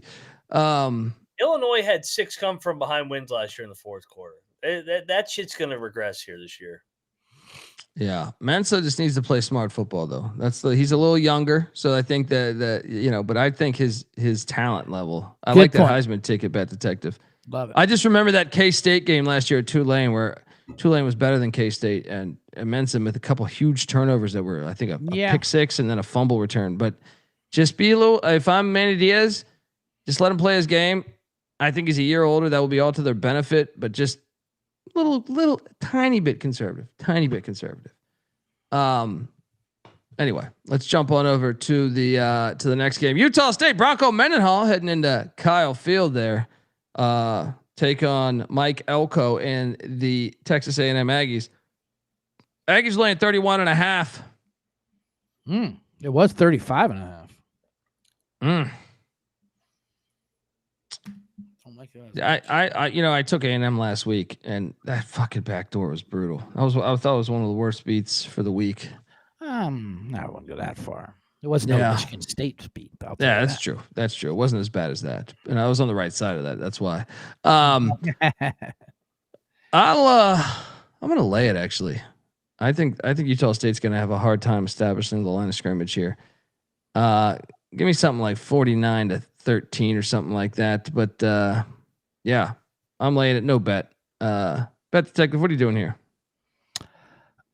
I faded Bronco last week, and I regretted it immediately. I'm not fading Bronco Mendenhall again with all these points. And like I said, this was 35.5. Now it's down 31.5. Marcel Reed, like I was saying before, with those mobile quarterbacks, they can keep that offense going, and during the early on, they can adapt for the O-line and some of the plays not catching up yet. So I have faith in Mendenhall and Reed to keep this within number. Now A&M did look fierce against UTSA last week. I mean, that defense was flying around. They were shutting teams down, but also, we'll get to UTSA later, but it's a little scary. I wish I had more points, but I'll take the 31.5 with Mendenhall. The hook is tempting because you could totally see like a 38-7 type of game. But Mac, what are you doing here? I think the game lands right around the number 31. I'll take Mendenhall. I don't like that it's an early kick in A&M. I feel like they're going to get housed, but maybe they backdoor this. Limited possessions. Maybe A&M gets vanilla here. Yeah. Next up, let's go to Winston-Salem. Shout out to the great Weehawk. Wake better be careful again. I want this. Like I actually, this is one to if full transparency. I got this from our odds guy who makes numbers in Vegas, and I did reply with a message he has not wrote back on. I was like, "You serious with 19.5?" I understand Western Carolina lost last week to Gardner-Webb, but they were up 35-7 in that game, and made the mistake of calling off the dogs a little too early. I'm gonna bet it. If I haven't seen this officially out there yet, but I just wanted confirmation that he didn't mess up the number, because I think Western Carolina is going to move the ball, against Wake Forest. So if it's 19.5, which that's what his spreadsheet says that they give me access to, I will bet Carolina. But once again, waiting for the confirmation. Bet detective, what are you doing here? I'm just laughing at this mysterious odds. Well, we can't burn him. No, I'm not saying reveal. That's not what I'm laughing. Yeah. I'm laughing at him in bed and you calling up in the middle of the night to see if this Western Carolina line is accurate or not. Yes, Dundee, it's the number we said. All right, you sure? Because they were up 35-0. Yes, I'll talk to you in the morning. My wife is yelling at me. You sure about this cat's number? Yeah, I should. All right. Why did I give you my number? Hang up on that prick. We gotta bet the cats if this is the number, man. We gotta bet the cats if this is the number. Listen, they are gonna move the fucking ball on Wake Forest, man. I'll take it. I'm not gonna lock it up, but Wake over 4.5 is one of my biggest win totals I'm invested in for the season, and I wasn't not a vote of confidence last week with that double 1 point win. You got out of there though. We got out of there with a much needed win. I would have ripped that ticket up if they dropped that one. And also this one as 19.5 point favorites, but I'll take the 19.5. Mac, what are you doing here? I'm going to take the points. I don't trust Wake yet. It does worry me that they got their scare out of the way with Wake, but I still don't know how talented this team is. Yeah. I mean, I consider this fringe lock where this thing opens up, and this is another one. Like Eric C says, I think it could go the other way too. If this thing, just people see Power 5, 0-1 FCS. I could see that there too. So monitor that. This will be a fringe lock for me with the Cats of Western Carolina. Shout out to Weehawk. Next up, we're going to Temple. How about our lock? Didn't we triple lock Temple last week as they destroyed fucking UMass? KC Keeler. Yeah, man, what a great hire. We eased up a bit because we realized they haven't won on the road in 17 years. So congratulations for breaking that 20-game losing streak there, Temple. And they did. They smoked UMass. That was great. Yeah, and Howard coming in. If you did not catch the game in Miami, what was that kickoff classic? I forget the name of that thing. Howard, Florida A&M was a fire game. But Howard won 10-9. Got it done. In the final seconds, guys, we should bet the hell out of Temple. I think they're going to score like 50 here. Howard just won against a rival 10-9. It's a walk-off field goal. I think it's a great spot to get the Temple Owls here. Yeah, I'll tell you with that. Let's Temple. go. I'm all for Case Keeler. Yeah, triple lock. There'll still be like 6 people at this game, but still, it is a wise bet. So jump on over there and let's triple lock these Temple motherfucking Owls. Go.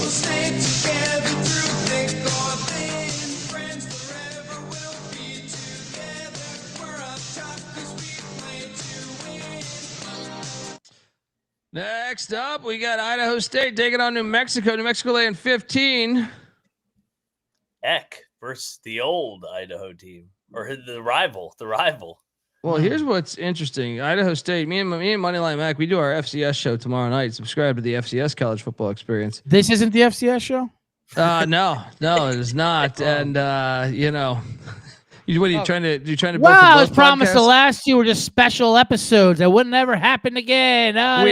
We haven't given you FCS on FCS. They're sprinkled in the schedule all goddamn year, these FCS schools. Anyway, tell me about I said FCS on FCS. We didn't give you the Georgetown Davidson game last week. It's all FCS on FCS. Look, Idaho State is in Albuquerque, but me and Moneyline Mac did cash on the Thunderbirds of Southern Utah, who beat the shit out of Idaho State after looking great against UNLV, 46-24 last week in St. George. I'm tempted to go back to the Mac here. I think New Mexico is a good football team, man. I'm tempted to I'm going to lay the 15. I feel pretty decent about it. Bet Detective, what are you doing here? Sure, lay it. I like Eck, man. I think he's a fucking good coach, and I mean they were competitive at the Big House. Mm-hmm. Yeah. Lay it. Is that the handicap that like they got up for that game, and this is like a letdown spot, and Idaho State comes in that hot shot offense? It could it's an be angle. Yeah, could be, but Eck also knows Idaho State. He wants to stick. That's true. That's true. He's been at Idaho. Yeah, that's a good point. Yeah, I'm gonna lay the 15 and fringe lock for me. Mm-hmm. You guys, so next up, the FCS experience. Yeah, check out the FCS College Football Experience. Gramblings taking on Ohio State. Bet Detective, you told me this is the one you've been waiting for. 56.5 this is ridiculous. I'll take the points. I think they're going to have beaten Texas sympathy play here, right? Grambling gets one score, 55-7. No bet. Bet Detective, what are you doing here? Yeah, I'm taking Grambling here. This is the system. Playing an FCS school in week 2 as a letdown after a huge game week 1 of the season. Battle the bands. One band's with funk. One band's that can dot an I. Yeah, give me one band that's known for their grammar, and the other one that's known for a little bit of fun. Give me Grambling plus 56.5. Mac, give me points. This game is some shit. I mean, this is such a bullshit game. Hilarious. Yeah. Next up, Gardner Webb, fresh off that comeback. What did I say? 35-7. Western Carolina was up. Gardner Webb, never count out the running Bulldogs of Gardner Webb. They head into Bobby Dodd Stadium to take on Haynes King and them Georgia Tech Yellow Jackets. Jackets are laying 34.5. Clemson on deck. Yeah, I'll take the points. No bet. Yeah, give me the points and gutty effort by that quarterback. Is he hurt? Is he healthy? Is he playing this game? He did not look like he could throw the ball. Why play him? Why would you even play? I mean, I guess Gardner Webb, they're hot. Right. Second half comeback. But yeah. Why I'd play one series maybe? Yeah, but just keep getting the reps. But it's the same exact handicap. These come off these huge openers, and they got to have them a little letdown spot. Yeah, Mac, what are you doing here? I'll take the points. I mean, I'm going to fade the teams that has a big one on deck. I mean, A&M has Notre Dame on deck as well. So back to taking Utah State. I'll take Gardner Webb with Georgia Tech having Clemson on deck. I like it. Next up, we go to the Bryant. Oh, I cashed on my Bryant Bulldogs plus 20, but it shouldn't have been that sweaty. If their kicker could make a fucking field goal. Bryant is catching 13 at the McGurk, taking on the UMass Minutemen. Tough travel spot. Oh, buddy. This is a nice little Rhode Island, Massachusetts battle. It's back-to-back away for Brian. I'm a little concerned about going out to that desert. Put that in my dub club, Kobe. Ship that fucking 20 to my dub club, and I'll give you a write-up on Tommy Moore. I'm gonna lay it. Actually, I think it's hard to do that twice, and I know there's a little bit of a rivalry angle, but coming back from Las Cruces, I'm gonna lay it. No bet. Bet Detective, what are you doing here?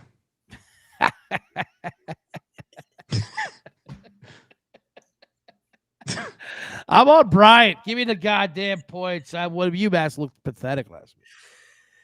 I'll lay it. Lay it. Game 2 of the new era. Disappointing opener. I think they open it up here. Take it out on little brother here.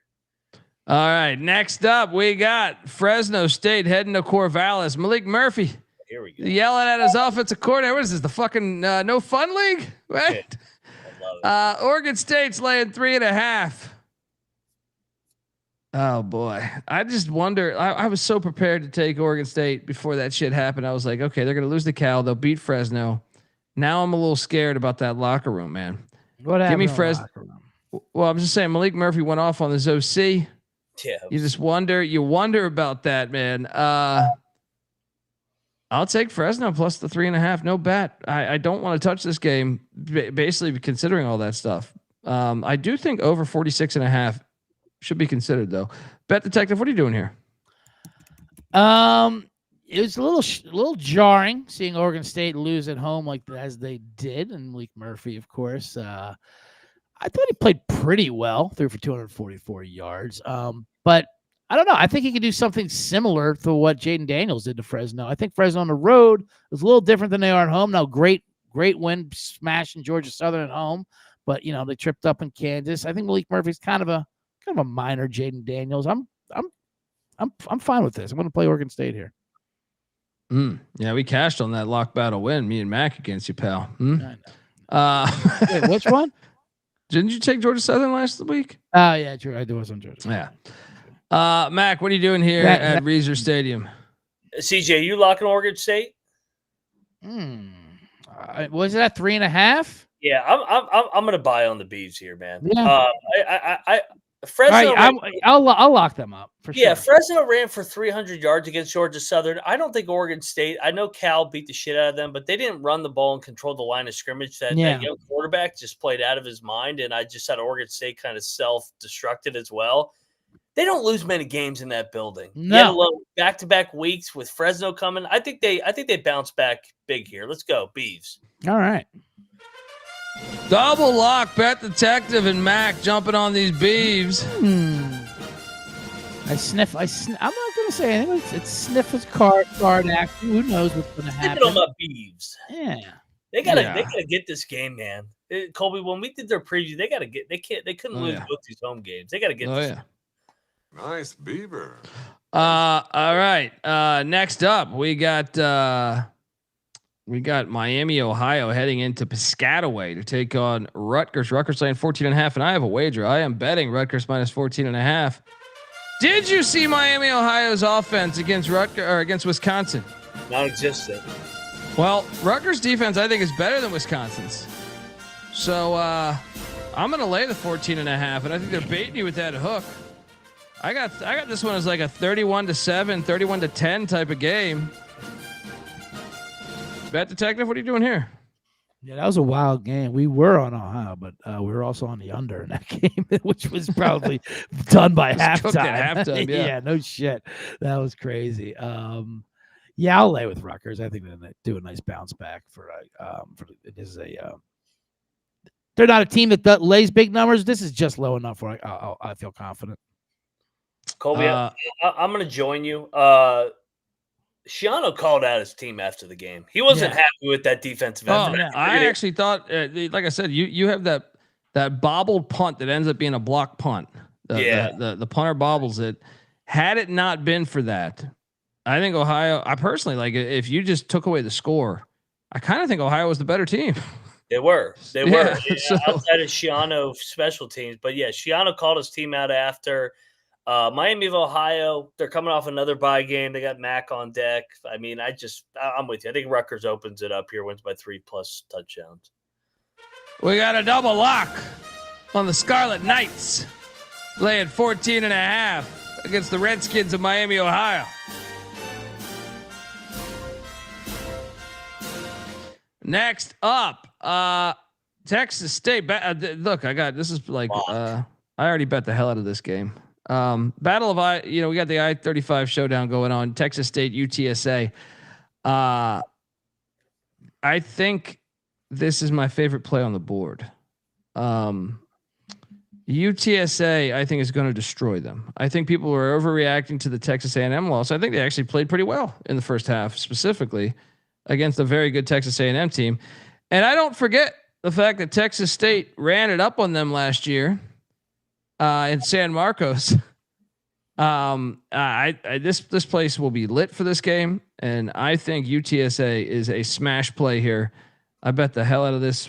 I got the same number. So, yeah, jump in on this. I think this is it's one of the best bets you can do. Bet Detective, what are you doing here in filthy San Antonio? It scares me. I'm with you on all those points you said. I think A&M was so ferocious on defense. I was actually impressed. The UTSA. I know they got the backdoor cover, but like just the way they competed, they popped off those runs in narrow. I know Owen McCorn struggled. This is a get right game for them. This line should be like 9.5, 10, something like that. Although shout out Brad Jackson. I mean, he beat out a bunch of Power 4 transfers, to get that quarterback job. He proved why he did, so I'm not going to throw any shade here on Texas State, but I think this line is way too low. Anything below a touchdown, I think is a gift here. Yeah, I love this play. I'm locking up UTSA. This is a nasty rivalry. Like I know that you see the football, like this is between the schools. It's been a lot longer than the football series because UTSA just kickstarted their football program. And I think it was pretty personal last year when Texas State finally broke through after they had some tough years against the Roadrunners. But this is revenge right here. And that whole team, a lot of UTSA teams back from last year's team. Texas State, to me, has they're the team that lost a lot of their senior production or via the portal. So love UTSA here. Mac? It's going to be a triple lock. I think UTSA wins this going away double digits. I mean, we've talked about Traylor, how good a coach he is, especially in that building. They ran for 200 yards against Texas A&M last week in a loss. Like that wasn't a fluke. I know they lost by 18, but that's a damn good performance for a bye game. Revenge after getting blown out. I think UTSA opens it up in the dome here. Lay it. Lock. Double-digit win. Triple lock on these Roadrunners. Meep, meep.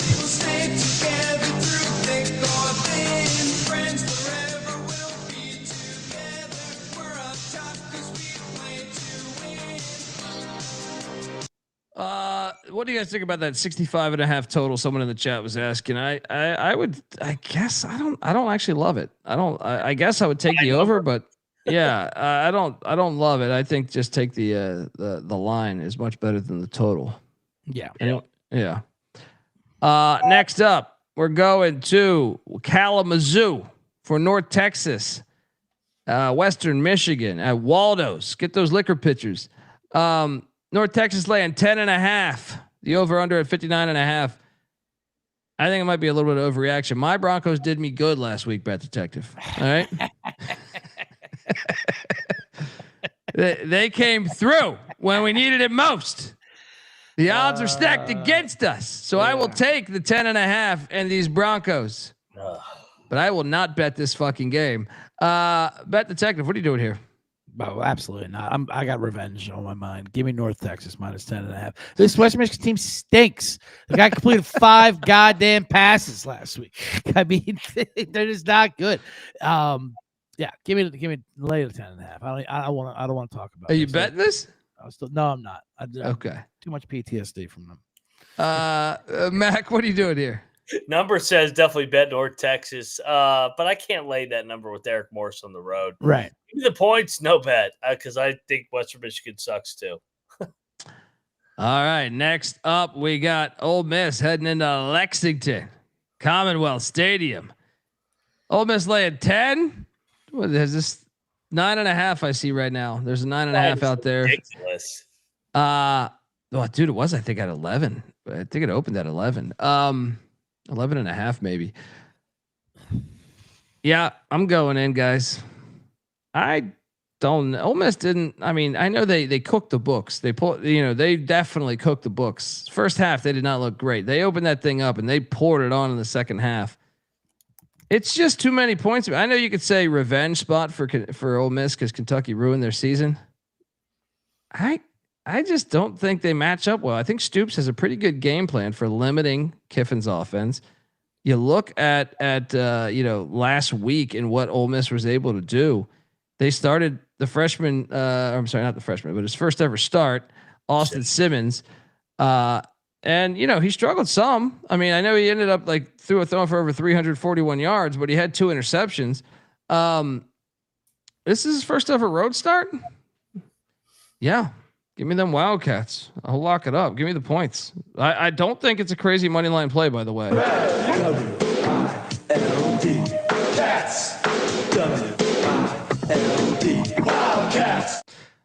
Bet Detective, what are you doing here?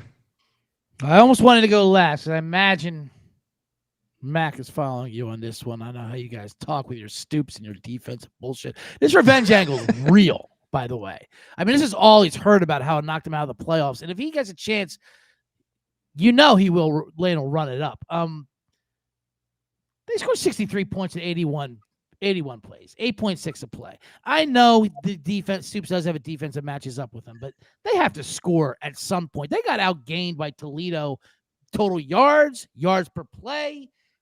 Zach Cowser was fucking terrible. 7th year from Incarnate Word, A&M, wherever the hell else he went. 1 of 11 passes for 10 or more yards. I mean, Jesus Christ. He was throwing interceptions off his back foot. You have to score eventually. I'm locking up Kentucky. I mean, Ole Miss here. Ole Miss. I'm locking up Ole Miss here. I mean, this is a real revenge game that Lane Kiffin. You're going to tell me he's going to sit on an 8-point lead? Get the hell out of here. Even if they only score 28-31, I don't see Kentucky scoring 14. Mac? I see this like a 38-14 game. He ain't going to have an 8-point lead. Kentucky's winning this game outright. They're going to run the ball right down. They're going to run the ball right down Ole Miss's throat. They ran for 200 yards last week. Control the tempo. Stoops fucks with Lane. Lane's still tweeting at Hugh Freeze and all the sororities. Let's go Big Blue. Get this Simmons shit out of here. First road start. Big Blue outright. Get this Ole Miss food ready. Oh, wait, what? Wrong song, because we have a battle going on here. Battle it. My apologies. Apologies Big here. Blue, baby. Yeah. I like Kentucky. What is best in life? Crush your enemies. See them driven before you. We got a battle in Lexington. Dundee, Mac, on these cats. Bet Detective saying, Joey Freshwater, let's go. Absolutely. 38-14. We can think that. Shout out to LePepe Two-Step in the chat. Been way surprised Bet Detective signed on for another week. Oh, my God. You got to read the fine print in these contracts. I'm here till fucking playoff bracket. I mean, Jesus Christ. I didn't realize. I thought it was an invitational tournament like basketball. But apparently, this thing goes through the holidays. Next up, we got Bowling Green heading to Nippert Stadium to take on the Cincinnati Bearcats. Cincinnati's laying 21.5. So shout out to Eddie George and Bowling Green for getting that nice convincing win week 1. But if you dive into the numbers a little bit, they only had 177 yards of offense. Yeah. So I will take Bowling Green to not cover 21.5. Give me Cincinnati. I'm thinking something like 42-14. Bearcats need this. Satterfield needs this. Don't fuck around and let Eddie George ruin your. You'll be fired if you lose this game. I think he's fired because they replaced. This was supposed to be the Miami Ohio game, the rivalry. The what is that battle? Not Battle of the Bricks, but the. I'm drawing a blank on the rivalry right now. Chad, help me out. Yeah, it is a Victory Bell, right? Is that it? Victory Bell? Yeah.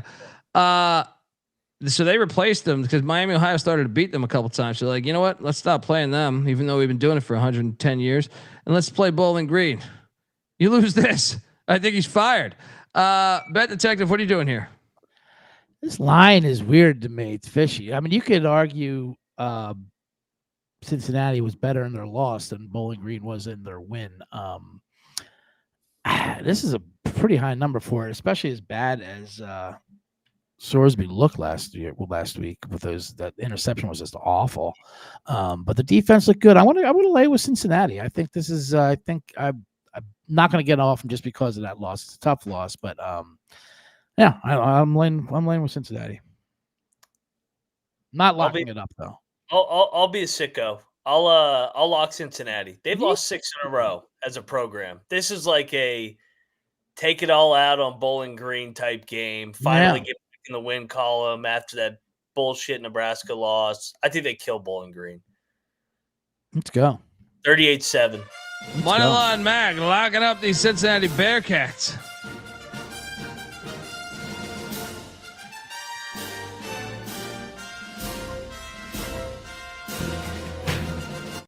All right, next up, we jump over to the one Bet Detective signed on for St. Francis, the Red Flash.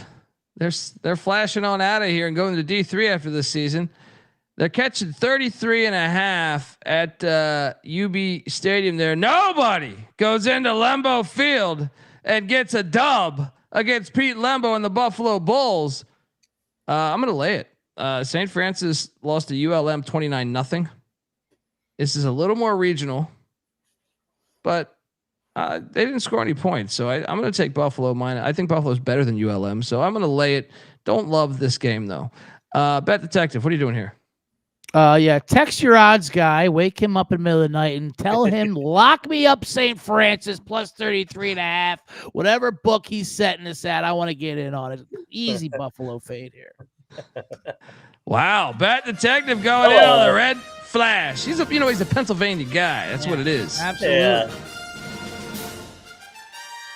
Mac, what are you doing here? I'll take the points. I don't want to lay. Like, I love Buffalo, but laying 33.5 seems a bit much. Take the points. This is not the Bills over here. Yeah. All right. Next up, we are going to. Oh boy. I love this one. Lock Navy. You know what? I normally would have a rule to never lay. And by the way, I'm seeing 21.5 right now. I would normally never lay 21 with Navy unless they were playing like North Texas or something. But UAB kind of qualifies for that. Oh man, I'm definitely for the pick. It's Navy minus 21. I'm just trying to convince myself to bet it.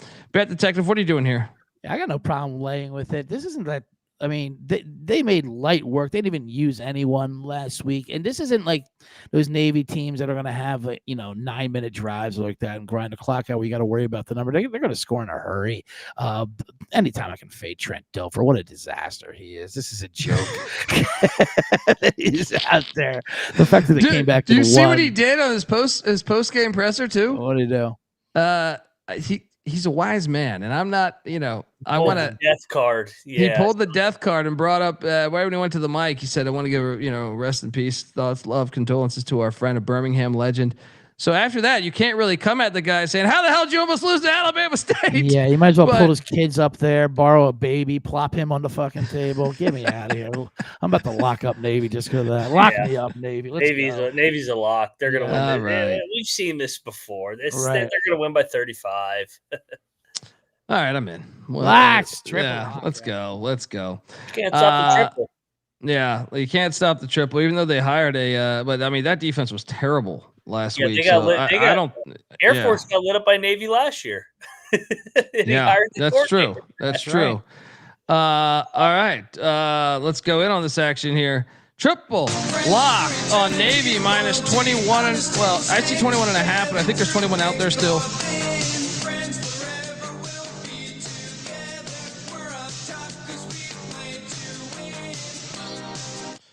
All right, next up we got Oklahoma State and Mike Gundy.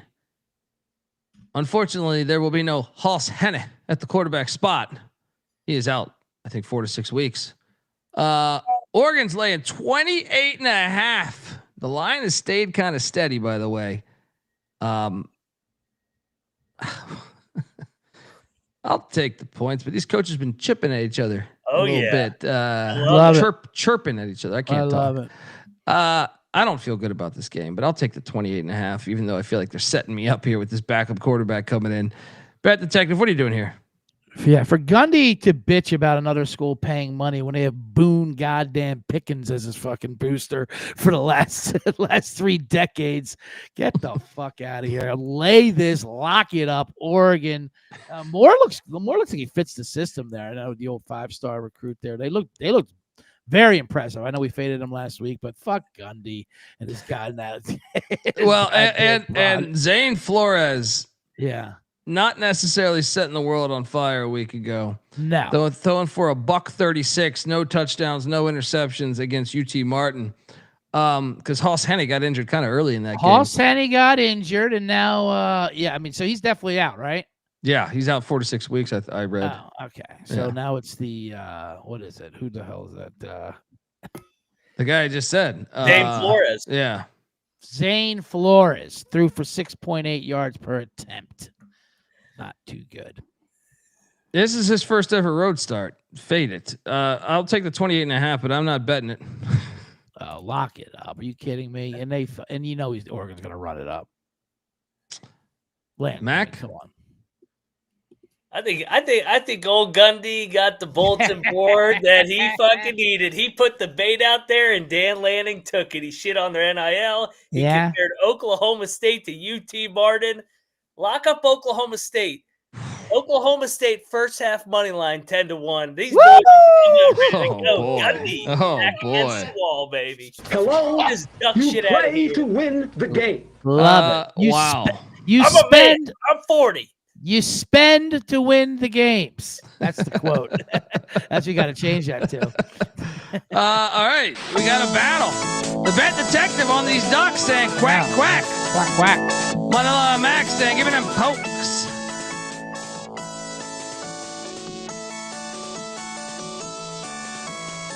Pick my boy Gundy, baby. Next up, Lindenwood Penitentiary is heading to Appalachian State.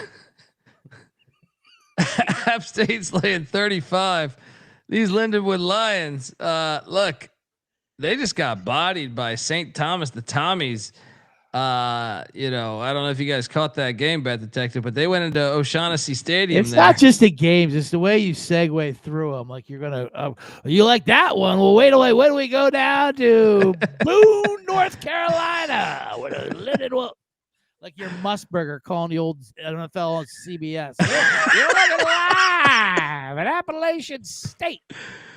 Look, I will lay it, but no bet. Bet Detective, I know you've been a big defender of Lindenwood athletics, not just football. I like Lindenwood, but I don't mess with those Appalachians ever. So you've been in St. Charles, Missouri before? I'm sure I've driven through there. Mac, what are you doing here? I'll lay it. Yeah, I'm not ready. I fade the prison when they're on the road. I don't know. I don't have a lot of conviction here.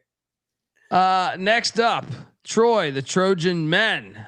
They once almost knocked off Clemson the year they won the Natty. I think they were down 6 in the fourth, driving. But Clemson's laying 33.5 guys against Troy, and I think we should probably bet Clemson. But my only problem here is I do feel like Dabo does call off the dogs often in these games. But I am certainly laying it, and you could talk me into now that I'm thinking about this. We're going to get to the Alabama ULM game. Do you think we should maybe do a parlay with Clemson and Alabama here, guys? But Bet Detective, I'll hang up and listen to you. What are you doing here? Oh, I'm laying it with Clemson. Dabo does lay off the dogs, but not when he's humiliated by Brian Kelly and mathematic jokes, for crying out loud. I mean, that's when he and he's already doing the victimhood of everyone's going to say we stink and Klubnik stink. Let me tell you something. Klubnik did stink. He was fucking inaccurate. I know he's under a lot of pressure. I know LSU defense is good, but I was not. I mean, he's been a lot better than that. He will. I mean, that defensive line was causing some havoc, though. I don't know how much I can put on. No, you're absolutely right. There was definitely pressure on him, but there were some open passes that he was just flat out missing. Maybe he was rattled from in the situation, but after that comment, you got to lay with Clemson. This is a get right game right here. Yeah, I'm in. Let's go, and I think we should parlay it with Bama, which we'll get to. Mac. I'll ride here. I like Clemson big, even though they have the look ahead. It's off a loss. This is a C-note game. They just destroyed. And the Nazis almost beat Troy. I mean, they were winning a lot of that game. All right, here little game plan. Triple lock. Clemson minus 33.5.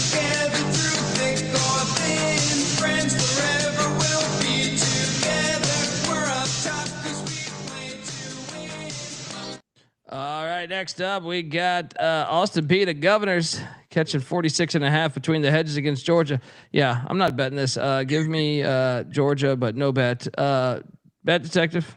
I'll give me Give me pay. I'll pee on those dogs. 46.5. I'll take the points. Yeah, just that system. Yes, letdown week 2. I was just gonna say, who do they got next week, Georgia? Tennessee. Yeah, there you go. Yeah. That's a good point. Actually, I'll change my pick. Give me Austin P. Yeah, and Kirby calls off the dogs more than anybody. Yeah. Give me my Govs, man. You know we're hot, baby. Yes. All right, next up, we got Kansas, Missouri, the now border we're talking. war. Why the hell is College Game Day not here? This is where you should be. Series goes back to 1891, Bet Detective. Look, Missouri's laying 6.5. Now, I should note that in Sam Horn, not the Baltimore Oriole, but the quarterback is out for this game. Pribula and Horn did play in the Central Arkansas game. He is officially out, Horn? Yeah, he's officially out. I'm all over Kansas, guys. I'm taking Kansas money line. I don't think this Missouri team's that good. So, yeah, load me up. Lock Kansas. Bet Detective, what are you doing here? Yeah, I like Kansas here too.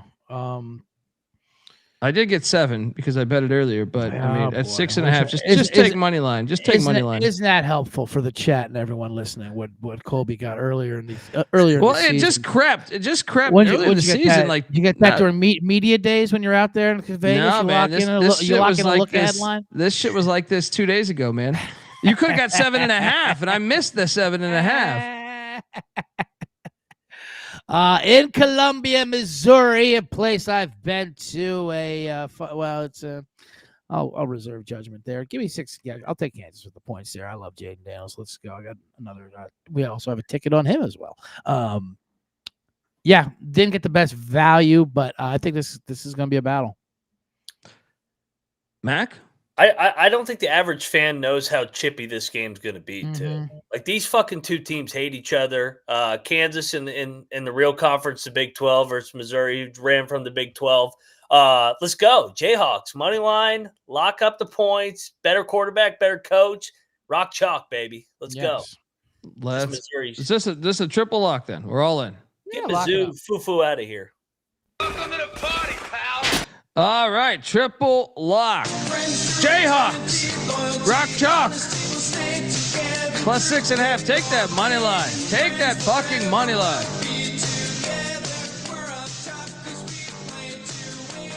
You guys think over 50.5 is a decent play as well? I don't know. You tell me about Bo Pribula, though. Yeah. All right. Next up, we will jump over to East Tennessee State. The Buccaneers heading to Neyland to take on these Vols. Tennessee laying 35.5. Give me the points, I guess, but no bet. Of course. And who's Tennessee got next week? Georgia. Yep. Yeah. Just went over that, right? If Georgia's got Tennessee, then I imagine Tennessee has Georgia. That's how that works. Yeah, give me Will Healy. I mean Tennessee's coming off the big Syracuse win too. Yeah, points. Absolutely. Next up, Delaware, the Blue Hens. This is a nominee for what the fuck game of the week. Where are they? They're in Boulder, Colorado. Take it out, Dion and the Buffs. I love Dion doubling down on his clock management. Running by the plays. And what would you do? 3rd and 1. What do? You call time out there? No. You pick up the first down. That's fucking horrible clock management. Jesus. Dion, I can't believe man, that's a ballsy play to double down on that. Does anyone else watch that film and just say, this was fucking absolutely terrible? Now is this line moved since I did this shit? I'm seeing 24.5 right now. Either way, whether it's 23.5 or 24.5, I will take Delaware. I'm not betting this thing though, but give me Delaware to stay within that number. I think Colorado wins like 42-21 or some shit like that. Bet Detective, what are you doing here? I'll take Colorado. I'll lay the points against the Rich Gannon Flaccos. Yeah, I think they're gonna run the ball. I kind of liked what I saw. I mean, obviously there was a bad beat on the cover there, and it is a letdown spot. But yeah, give me Colorado here. They did look better than I thought they would. Yeah, they look pretty good. Yeah. Mac, what are you doing here? I'm torn on this one. Give me Delaware. Colorado wins by 21. I agree with you. That's what I said. Yeah. There we go. I agree with you. Next up, we got Middle Tennessee. Good Lord. Derek Mason loses by 20 to Austin Peay, the Governors, to start his year 2. Now they head to Camp Randall. Jump around. Now Billy Edwards is out for this game, so they'll be starting Danny O'Neal, the redshirt. No, he's a sophomore now, I think. But oh man, I hate this number. I don't know how many points Wisconsin. I'm going to lay it. I think this is 35-0. I don't think Middle Tennessee is going to score on them. Yeah. Maybe 35-3. I'm laying it. Bet Detective, what are you doing here in Madison? Yeah, I mean, I take a lot of gross teams, but I can't take Middle Tennessee after whatever the hell that was last week. I mean, that was disgusting. Give me Wisconsin. Mac? Lay it and leave it, as CJ would say last week. Lay and leave. Yeah, like Wisconsin should open it up just to give their fans a little bit of like, hey, we got an offense, but goddamn Middle's bad. Next up, we got West Virginia heading into Athens, Ohio. The series goes back to 1897. Let's go, Chad. Rich Rod, you got the brawl on deck. What did McAfee said? If Pitt wins, if West Virginia wins, the game day is gonna be at the brawl. West Virginia laying 3.5. The over under at 60.5. I got a lock, guys. I'm sorry. Cover your ears, Mac. Ohio will win this game. You can keep the 3.5. They're winning the game outright. They have the best player on the field in Parker Navarro, and a little bit of a distraction for Rich Rod. You remember the last time he played the brawl? Probably the most. No, I don't. Probably the most memorable West Virginia game in the past 20 fucking years, or 25 years, whatever it is. Yeah, Bobcats. I'm sorry, buddy. They're gonna win, and I feel pretty good about this fucking one. Bet Detective, what are you doing here? Parker Navarro was awesome. Ohio was great. I mean, that was just a great game, that Ohio Rutgers game last week. But and I know, and I've been hearing you guys piss and moan about this game and how dangerous it's going to be, and it's definitely going to be a dangerous game here in Athens, no doubt about it. And it does seem like a sucker play to play West Virginia, but listen, I know, what was it, like 10-3 at halftime or something last week for Robert Morris there, but they fumbled the ball like 4 times. But that's normal in Rich Rod's offense. When you install that offense, the timing is fucking huge. Now, I don't know about 4, but I'm saying the rhythm is off until they get it, which normally takes a little bit. Rich Rod's back. Vibes are back. Let's go. Mountaineers on the small number. And I'll say this, Ohio, great game. They were up for that. The week after playing a tough Rutgers team, it kind of wears you down. That's a physical game versus a physical team. I don't know if they're ready to get leaned on twice in a row by big boys like this. Give me West Virginia. I'll lay the short number with it. Is that a bet? You trying to induce me into it because you're so confident with your Ohio? You want to do some battle? You want to do some battle on the gridiron? I want to keep this thing moving. Is what I want to keep it doing. Mac, what are you doing here? He's backing away from the battle. I'm not locking it up, but I do like West Virginia here. I'm a savvy vet. I put out that this was a look ahead spot as soon as Ohio looked good against Rutgers. I was like, Navarro's the best quarterback in the country. That everybody's running with it. Look at the chat. Ohio. Everybody I've seen, the fake sharps, Ohio. Rich Rod's talking about at his press conference. He goes, this isn't a look ahead spot. We're not even thinking about Ohio. We're thinking about practice today. Neil Brown ain't coaching these Mountaineers, baby. Mountaineers, lock it up, lock battle. Yes. I knew what I was doing when I talked up Ohio. Let's go Ears, baby. I love it. Knock it. We got a battle in Athens. Dundee on the Bobcats. Mac on these Mountaineers. We're going to have a shitload of fans there, by the way. It's only 2 hours away. No, that's nothing. That's like going to 7-Eleven for those guys. Yeah. All right. Next up, we got Northern Iowa heading to Wyoming. War Memorial Stadium. Wyoming laying 20.5. Good Lord. They got, that lock. How about that great lock by Dundee? Yep. What a joke. Fucking Akron. Jesus Christ. Somebody bombed that stadium. Unbelievable. I know it's War Memorial, but 20.5 is a big ass number. Give me Northern Iowa to cover the 20.5. No bet. Bet detective. Yeah, same thing. Keep it moving. I don't want to. I don't want to talk about Wyoming at all. I will say Wyoming's got a big one next week against Utah. They're coming to Laramie. Give me the points. Let's go. All right, next up, we are going to Gainesville, South Florida. The Bulls, nice call, Mac, as they destroy Boise State. Now they head into the swamp where they're catching 17.5. The over/under set at 56.5. Man, I'm going to take the Gators minus 17.5. But bet detective, what are you doing here? Yeah, big letdown spot from that game there. This is obviously a different kind of beast you're going into. You're either Gator or you're Gator bait. And they're Gator bait this week. Matt, what are you doing here? I'm going to lock up Florida. I feel like this is a public dog that everybody wants to hop on after watching them in a standalone game. I think Florida blitzes them. And Napier's teams were good against Heupel's teams at Tennessee with that offense. I think they mess with Galesh here. I think Florida blows them out. We should probably bet this, right? Lock it up. Let's go. Triple lock, Gator.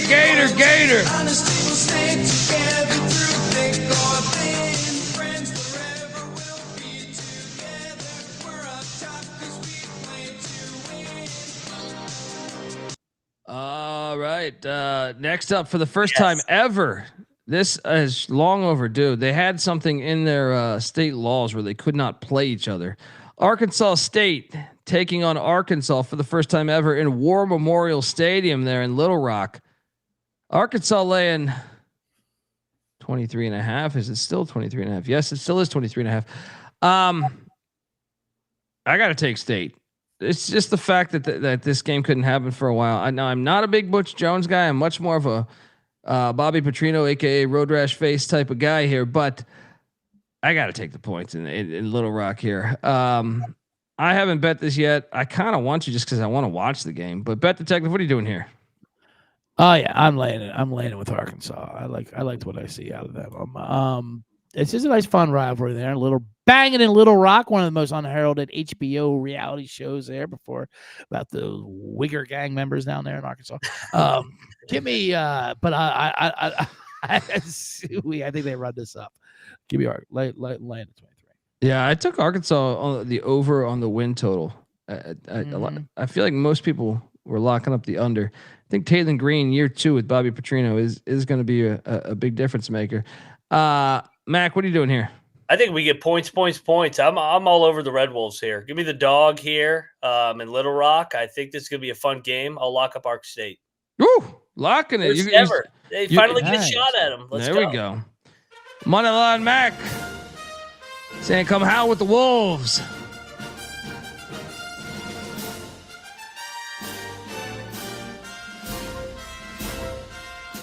All right, next up, we will jump over to the Rock, Hattiesburg. Oh man, do I really got to do this again? Look, shout out to Southern Miss for just fucking with us. The first half money line, almost cash, by the way. But here we are. Jackson State coming into town. Jacoby and Morgan look very good for Jackson State in the opener. How about Ahmad Miller? If you watch that game, 170 yards or so, 172 yards for Jackson State there against Hampton. 10.5. What am I missing here? Why does this stink? We should blitz them here, right? Southern Miss should kill them. I think they should win by, at least. What am I missing here? Why does this reek? Because they got blown out by Mississippi State and everybody's out on them again after going 1-11. Yeah, no, we have to run Southern Miss back here. Yeah, they should kill them. Triple lock. Yeah. Triple lock, Charles Huff and Puff and blow the fucking house down. Southern Miss minus 10.5.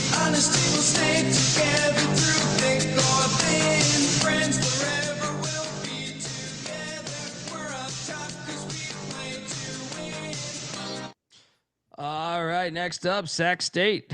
Oh, by the way, man, I decided to bet Sac State against South Dakota State, thinking South Dakota State, other players went to Washington State. Bad bet by me. Jaden Rashada, that former, I think it was a 4 or 5 star quarterback that was at Miami and Florida. Oh, Miami and Florida were fighting over him. And then he was at Arizona State, and then he was at Georgia. First ever start, he was 11 of 27 for 107 yards with a pick. Not very good. Now they head into Reno. Nevada laying 7. Yeah, I have to stand up for a second, guys. I have to get some more bathroom. Okay. I'm not making a joke about the game. I do have to go. I'll lay to 7. Yeah, I dude, I think this is bettable. I think this is bettable. Like, I think Nevada has some value here. He turned off his camera. Maybe had a few drinks. Patty C would do that shit. He's like, I got to go to the bathroom, dude. Look, I'm laying the 7 though. What are you doing here? I think we should consider betting Nevada. I've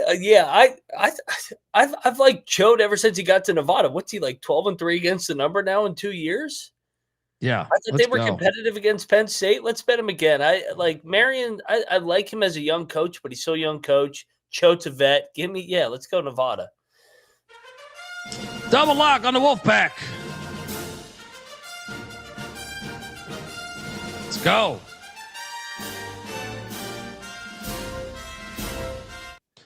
All right, next up, the Campbell Camels, who did somehow fuck my bet up last. I was laying 11.5 with Rhode Island. Of course, they covered by a half. Campbell does. And what's their quarterback's name? He's great. Maybe the best quarterback name in the country. So what's better, Maverick MacGyver for Western Kentucky or Camden Six Killer, the quarterback for Campbell? I shit you not. ECU's laying 26.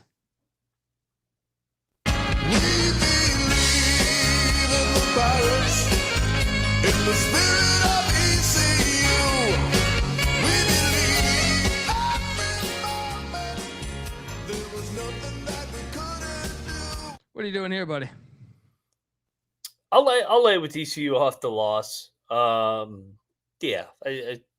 Let's go Pirates. Dude, they look good in the second half. That was disappointing that they just fell short, but they look good, I thought. Yeah. Next up, Cal Poly heading into Rice Eccles. Utah laying 43.5. Lay it. They're just going to destroy everybody that's inferior. Yeah. We're back. I'll lay it. They could call off the dogs, but I'll still lay it. Altitude, the momentum of that crowd. Bat Detective, we're talking Cal Poly Mustang football. John Madden's alma mater as they head into Salt Lake City. I'll take the points there. I know Utah is going to massacre teams. I was at the game. I was going to save that for the UCLA when that comes up there, by the way. I was at the Rose Bowl on Saturday night. Oh, nice. There wasn't many fans there. I just read some article. Was the LA Times shitting on the UCLA fan turnout? I sat in the Utah section. I was right next to D Squared's family. Good people over there. I got a Heisman ticket on him as well. There we go. I got that ticket as well. Next up, Missouri State heading into Marshall. This one is hilarious to me because both teams looked pretty terrible. Mm-hmm. Jacob Clark's stats for Missouri State weren't terrible. 16 of 24, 147, touchdown. Did throw 2 picks, but considering it was at USC, what a cover by the way. What a cover by Marshall last week, though. By the way, they pulled up an 84-yard drive. Down 45-0 to score. Unfucking believable. Before that, they had 100 yards of offense. Yeah. And I'm wondering, I'm assuming Zion Turner starts for them. He was their best quarterback a week ago, but they played 3 quarterbacks in that game. Long, Ja'Kai Long, and then Carlos Del Rio Wilson. Turner, I think, was like 6 of 7. So you would think you would go with them, but I don't know, man. This is I think one of the harder games. I'm going to take the points with Missouri State, but I'm not touching this thing. Bet Detective, what are you doing here? I'm locking up Missouri State here. Ooh. I know they did not look good. versus USC team that poured it on there. But yeah, this Marshall team, Tony Gibson, the new team. I mean, they were absolutely. I know it was Georgia and all like that, but giving me this many 10 points here, I'm sprinkling on the money line here. I think Missouri State has a nice chance to win this game. Yeah, I don't mind that, but I don't feel very confident in this. Yeah, I mean, obviously can't feel confident after they lost 73-10, but the point is, Marshall's got a good crowd, back-to-back away from LA to fucking Huntington, West Virginia. Yeah, that is a brutal spot. But it's the same analysis I had last week, though, that they lost more. I mean, they lost less people in that plane crash than they did in the offseason here. Everyone's fucking gone. I mean, the coach, the roster, everything. So I'm going to fade Marshall until the wheels fall off, even though they did backdoor that with an insane drive. Yeah, give me Missouri State money line plus the 10. McConaughey ain't coming through that door.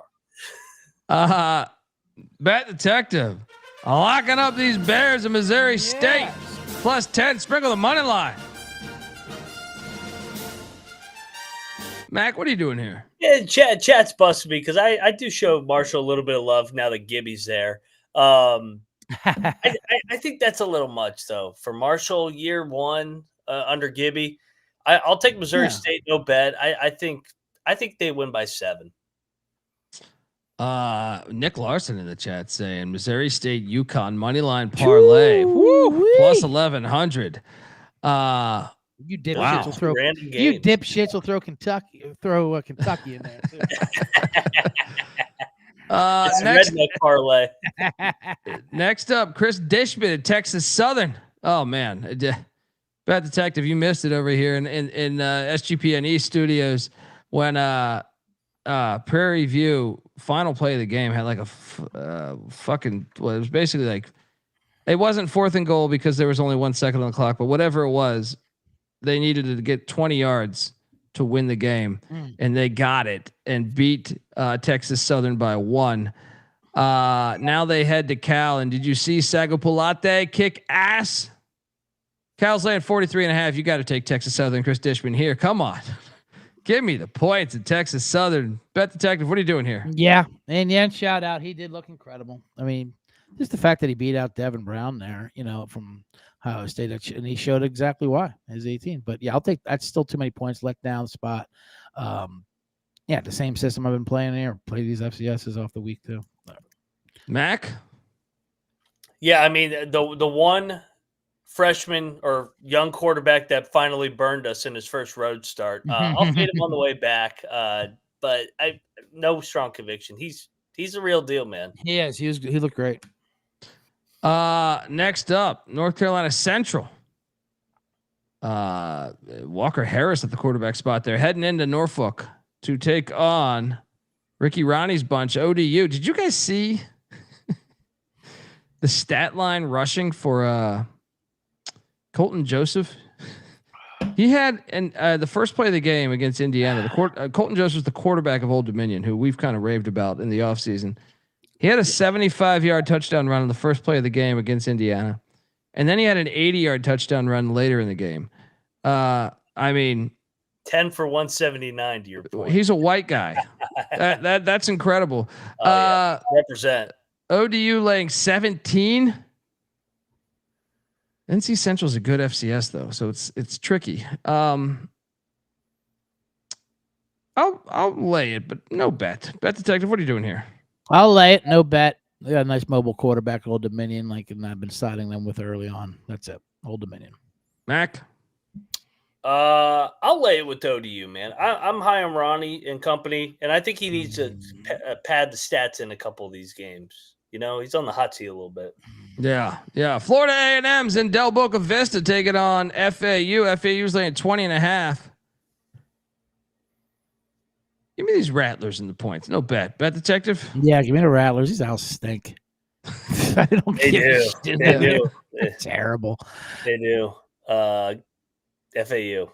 Yeah. Next up, we got Bethune taking on Miami. 55.5. What a line. Yep. This is a snap call. Give me the 55.5 there, Miami. Reggie offense, Theus and company here. Yes. Yeah. He's the athletic director there. I guess I'll take the 55.5. No bet. No bet. Next up, we got Army heading into Little Apple, catching 17.5 against a Kansas State team that looks very suspect to start the season. I mean, I got to take the points. I worry about the locker room of Kansas State right now, so I have to take the fucking points. When's the last time they played a triple option team at the same time too? So give me the 17.5. Bet detective, what are you doing here? I am locking up Kansas State in this game here. This line should be 23.5 points. This Army team, you cannot lose to Tarleton State as your opener and show a locker. Did you see those players in the locker room fucking their logo and shit? Like show it like they showed some IG video. I don't get Carlson's players having sex with the goddamn logo. I mean, this team without Bison, Daly, and Udo, I mean, they're not going to be good. This is one of these 1-in-10 Army squads. You don't have to worry about these long drives here. This thing's going to be I think this is the ultimate get right game for Kansas State. I'm going to give them a little bit of benefit of doubt coming back from Ireland. They had the letdown spot that we thought Iowa State would have. But yeah, the locker room's not great. This is exactly what they need. I think they win this game by 30. I love Kansas State here. And then, Mac? I mean, Army's not Iowa State, and they played Iowa State tough. And I mean, they're not North Dakota State, for God's sakes. I agree with CJ in terms of I think it's the get right spot. They had their letdown. We thought it would be a week after. I think they're going to blow Army out. Army's young. Army's trying to find themselves. They'll beat Navy in the final game when Navy's 11-1 and Army's 4-7. Will spoil their year, but I think K-State rolls here. Lock them up. Lock it up. Double lock. The bet detective and Moneyline Mac double lock with Kansas State minus 17.5. Not only is it a double lock, but Colby's on the other side. That I'm taking note for when we come to Mac in the box time. I didn't lock it, but yeah, I mean. No, you went the other way. You took the points. Yeah. Well, look, here's my thing is Army still is a team that will limit the amount of possessions you have. And Avery Johnson, he hasn't consistently looked good, so he's good for a pick or two. I don't think they can have long drives like the other Army teams. You kind of wouldn't slow you down this team. I think they're just that bad. We'll see. Next, the fucking Long Island Sharks heading to Ypsilanti. God damn it! This game needs to happen in basketball, man. I know. I had a case of Ypsilanti once back in Nam, but All I know is we're hard-working, tax-paying people like you, and we don't take shit from nobody. You got that, asshole?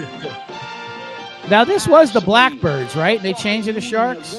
Yeah. It was the Blackbirds. They changed it to the fucking Long Island Sharks, and they catch 20.5. That makes sense because there's probably a lot of sharks in the goddamn Hudson.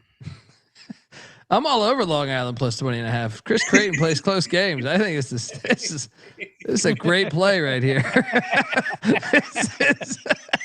I think this going into the factory here. I think a lot of things. They use the factory for a lot of things. You might find some missing people at the fucking factory there working that goddamn cement truck. Bet detective, join in on my Sharks because I'm telling you, we're going to Peter Luger's after. It's gonna be fucking fantastic. My sister Teresa's gonna be there with a casserole. We'll eat that in the parking lot so they don't give us any static. What are you doing here? You brought the antipasta. That's the invite. You bring the antipasta. You don't need it on nobody. Yeah, fuck it. I'll tell your goddamn Sharks. But that does tilt me that they changed from the Blackbirds. That was a dope gym they had there when they were blending all black. I did love the name Blackbird. How the fuck was that offensive? Right. The Beatles wrote a fucking Blackbird song. What the hell's going on? You want to cancel the Beatles now? Mac, triple lock, Long Island. Do it. Bet detective's betting this thing, I think. Yeah, lock them up. Lock up the birds. Lock up them shark birds. No, I never take Long Island. Fuck Long Island. Let's go. EMU. Chris Creighton, baby. Let's go. Oh boy, give me that 20.5. Lock up my fucking shocks. All right, we're going in, folks. I didn't go in and down there in Gainesville in the swamp. Too many New Yorkers down there. They were cooking the books. Up here, Ypsilanti. That's where we got rid of Hoffa. All right, let's go. Next up, South Carolina State. Heading into Williams-Brice, taking on South Carolina Gamecocks. Lenora Sellers laying 42.5. Chennis Berry did a great job at South Carolina State last year. Took them to the Celebration Bowl. I'll take the points. I don't know. I'm not betting this. Mac, I'm sorry, bet detective. What are you doing here? You can shift the rotation. Doesn't matter to me. But I'm going with this. This is the fade letdown game versus the FCS. It's the same system. South Carolina State. Give me the 42.5. 49-7. Doesn't say South Carolina is a big one on deck too. We're starting to get close to SEC play. Yeah. Short week too. Yeah. Next up, Tulane.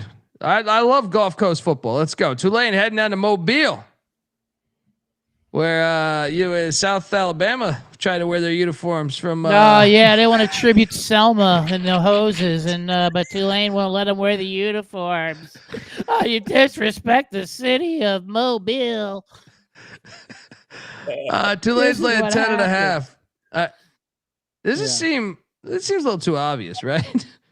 I'm going to take Tulane minus 10.5, but I thought the line would be a little bigger. Tell you the truth. Bet detective, what are you doing here? I'm putting a little money line in the South Alabama squad. Are you kidding me? They're not focused on there. This is an absolute joke. After they did everything for FEMA and the victims by beating Northwestern. I mean, what a great tribute they had down there. Hey, do you know who they have on deck? Duke. Yes, it's a game. Absolutely. Give me the 10.5. Sprinkle a little bit on the money line. Lock me up, South Alabama. Let's lock up the Jags here. Yeah, come on, Applewhite. No. That's you two. I don't know about that. We got a double lock. Bet detective and Moneyline Mac taking South Alabama plus 10.5. We're rolling the boats there. Yes. There we go. Doing the Sean Penn rowing the old boat. Next up, we got the best game of the whole goddamn weekend. Now we're talking. The Bayou Classic. I can't wait for this. The best game of the game. I already told my wife, don't bother me with the goddamn Bayou Bucket Classic. All right. Houston's laying 14. The over/under at 39.5. Going low there. Guys, give me Rice plus 14. Lock this fucking thing up. Lock it, baby.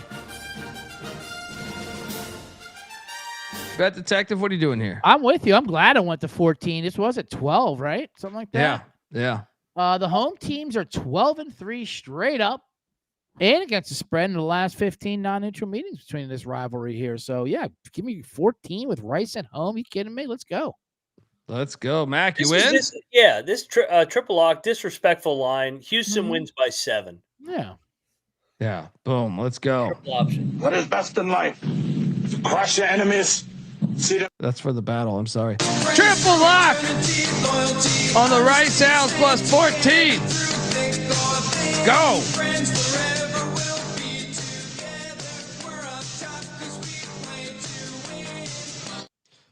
Next up, we got Northern Colorado heading into Fort Collins. Colorado State laying 38.5. Did you see that fake field goal by Colorado State last week? Fantastic.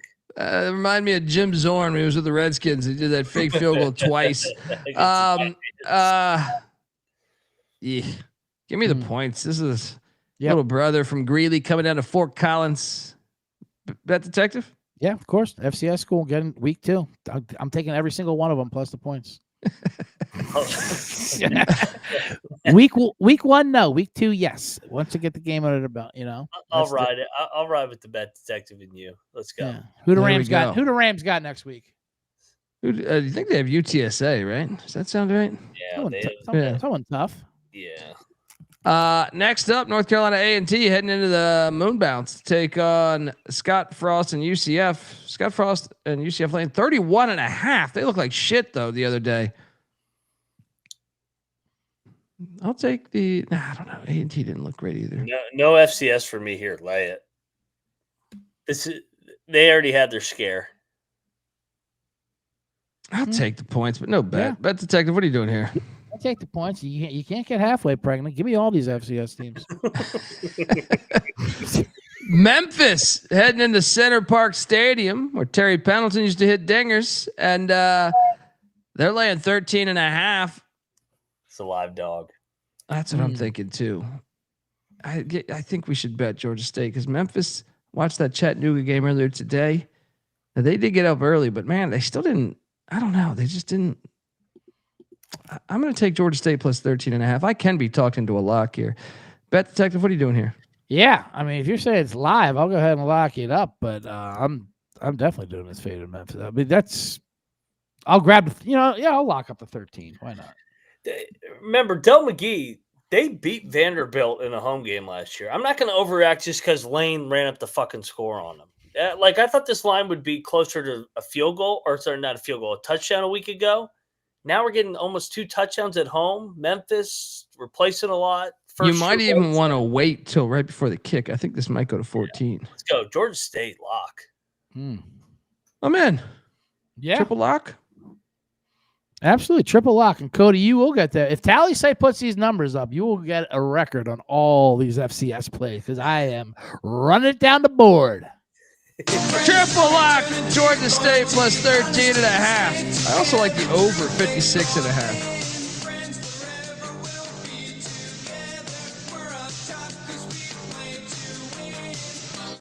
Next up, Chapel Bill heading into the Jerry Richardson Stadium.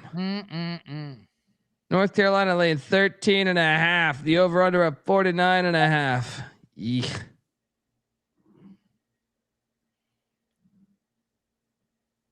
I gotta take the points.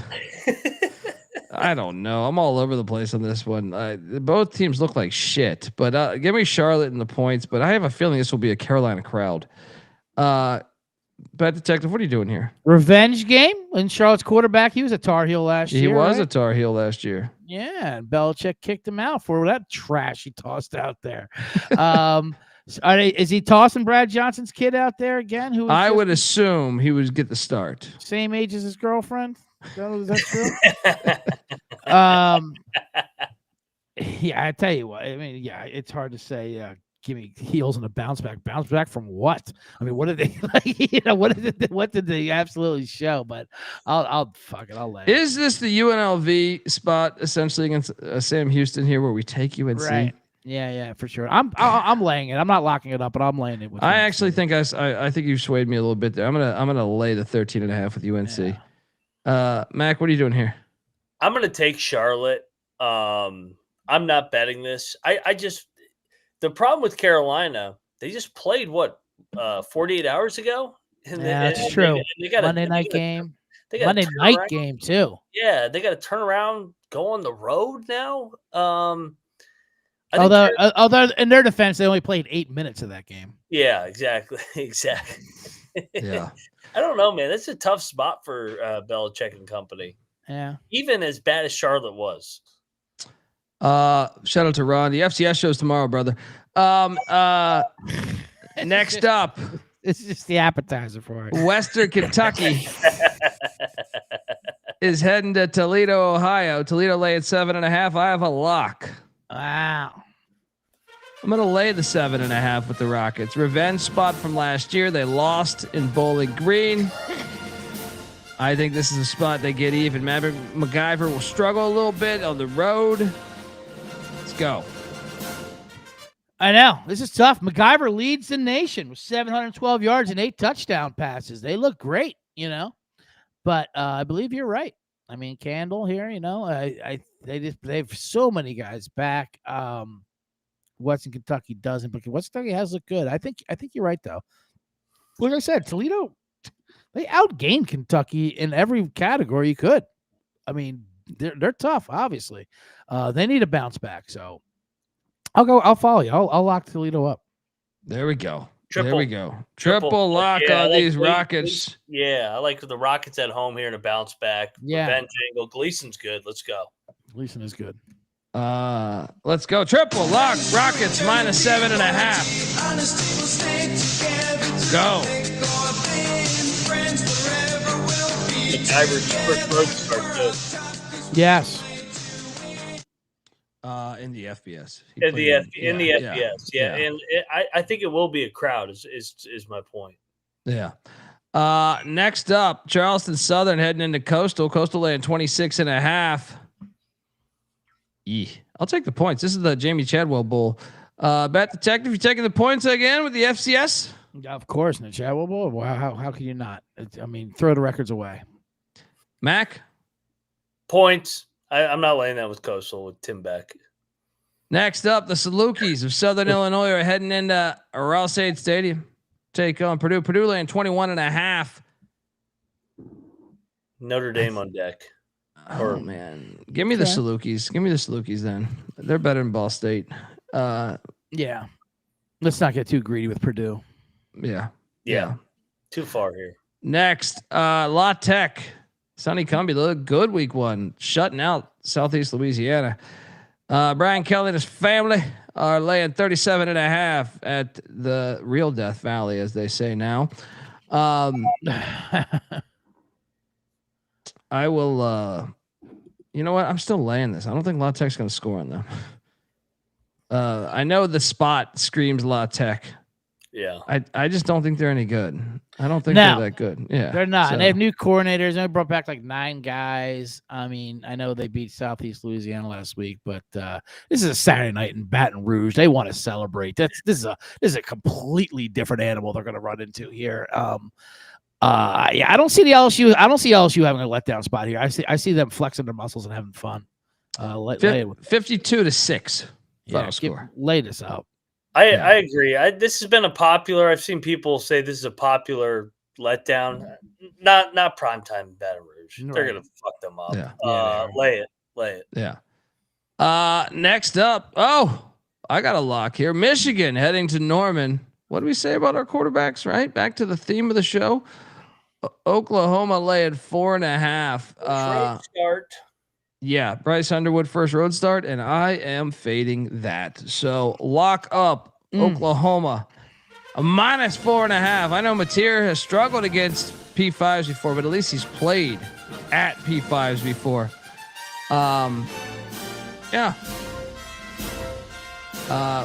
Laying the 4.5. Boomer Sooner. Bet Detective, what are you doing here? Yeah, Mateer didn't look that great, obviously, versus good competition last year. He struggled, man. Yeah, for sure. And then, I don't know. Michigan obviously didn't look that great either at home versus Mexico. So, I don't know. Brentford Nables. This is obviously the game of the week. This is where they're at. Is this line 4.5 still? I thought it was moving up. Did it? It's 4.5 now. It doesn't matter. 4.5 to 6. It's the same thing, really. Here, it says everything. Give me John Mateer and the fucking. I actually see a flat 5 right now. The Venmo King. Yeah, Mac, what are you doing here? I have a lock as well. Boomer Sooner. Yeah. Venables needs this game like blood, man. Sharon Moore, alum of Oklahoma, former Oklahoma offensive lineman. Yeah. Yeah, and last year when they played Tennessee in that game, if they could have just moved the ball, I thought Oklahoma could have hung in there and maybe knocked off Tennessee when Heupel came in there. Now Venables has Mateer, his offensive coordinator. I think Oklahoma opens it up here. I'm fading Bryce Underwood in his first road start. It was cute while it lasted. Boomer Sooner, big. Let's go. Lock it up. Double lock on the Sooners. Boomer. Triple lock by the Detective? No, Triple lock it. There we go. Let's go. Boomer Sooner. Triple lock, Oklahoma -4.5, 5, whatever you can get right now.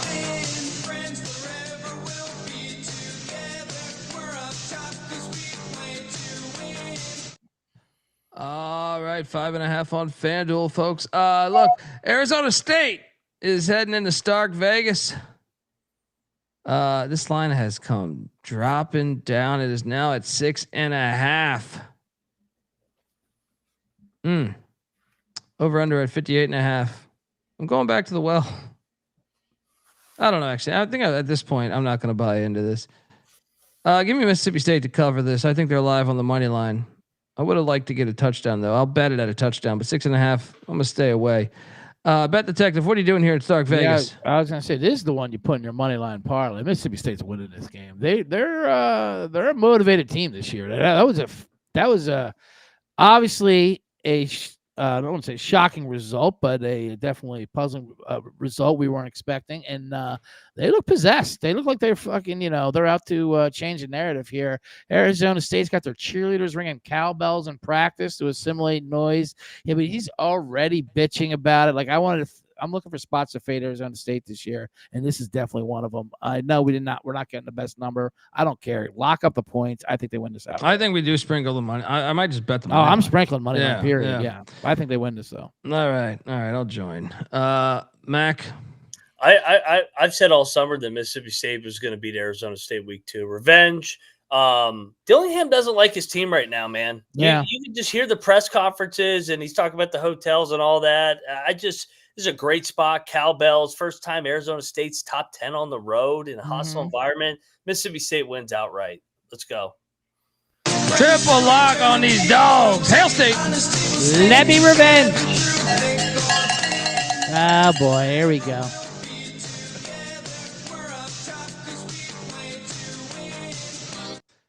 All right, next up, we got Akron heading to Lincoln, Nebraska, catching 33.5. Your boys, Bet Detective. That interception in the end zone was fantastic. I'm on them. Give me the Zips plus 33.5. No bet though. But Bet Detective, tell me you're going back to the well. I'm not going back to the well, but I will lock up, and I wish this was contest worthy, the under of 47.5 points here. I mean, Akron had 0 points, 3.5 yards per play on 66 plays, and against Wyoming. Against Wyoming, for God's sake. At home in Akron. Unfucking-believable. And Nebraska, tell you what, you talk about they only scored 20 points in 78 plays, 4.5 yards per pop for Cincinnati. They weren't lighting it up for either. I just don't see how Nebraska scores 50, and that's what they would have to do for this to go over because Akron is absolutely dog shit. Lock me up under 47.5 in this game. All right, the Bet Detective, lock it up under 47.5 with the Zips and the Cornhuskers. What other podcast is giving you the type of intel? Yeah. Mac, what are you doing here? Nebraska 38-3, so I'll lay it. All right. Under still hits. Yeah. And just like Rayola, I can't get mad at God for making me look like Trevor Lawrence, whatever the fuck he's saying. That piece of shit. For making me Boston College heading into Spartan Stadium. Take on Sparty. Wait, did I not put the line on this one? Michigan State's laid 4.5 right now. The over under at 46.5. I'm gonna lay it with Sparty and 4.5. Is that 4.5 now? Huh? Yeah, 4.5. The total 46.5. If this thing drops below 3, I would bet Sparty. But right now, I'm gonna lay the 4.5 and stay away. Bet Detective, what are you doing here? This is a tough one. I mean, Michigan State at home seems logical. They're in a short number. Revenge game. BC got him last year up at Chestnut Bill as well. Okay. Yeah. All right. Aiden Childs there. And Sparty was my lock last week. They didn't, to be honest with you, despite the bad beat, the pick 6, I didn't like the way they played that entire second half of just like sitting on they should have opened that up even more. And they were going in to make it 30-0. Got a sacked fumble there with like 4 minutes to go. Bunch of shit happened there. This line's creeping up, to be honest with you. Wasn't this lower? Yeah, before? It was 2.5. Yeah, 2.5. Yeah. Creeped up to 4.5. Yeah, I mean, I know BC ran it up on Lombardi's Fordham there. But you don't see BC. What number did BC put up last week? 66. Yeah, it was something gross like that. It's kind of hilarious. So you know what? Fade him just for that. Fuck you. Give me Sparty. Lock? No, I'm not locking this. I don't like laying this number with Sparty, to be honest. This number's getting too high. I'm locking Sparty. I like Jonathan Smith, man. I think this is actually going to be a hostile, somewhat environment. primetime game. I thought they had a good crowd at Western Michigan. Charles, year 2. I think they're going to put it on BC. Let's go. Okay. Moneyline Mac, lock it up, Sparty, minus 4.5. It's always a hostile environment in Sparta, even if there's a game or not going on. Oh, yeah. Just Lansing. It is a dirty, dirty town. Shout out to these people. I like them, though. Is that an SR joke? Georgia Southern is heading to the LA Coliseum, the Clay Helton Bowl. 28.5 is what USC is laying. I'll take the points. I don't, what the fuck are we doing here? I do like this game on the schedule just because of the drama, but give me the points. What are you doing here, Bet Detective? Yeah, it's fun. I mean, well, how do you go again? I mean, USC looked doing back on their bullshit. It looks like they're trying to do doing his routine, and then he'll lose later on once it gets to a big game. So I want to keep riding. That offense looked like a machine last week. Give me USA.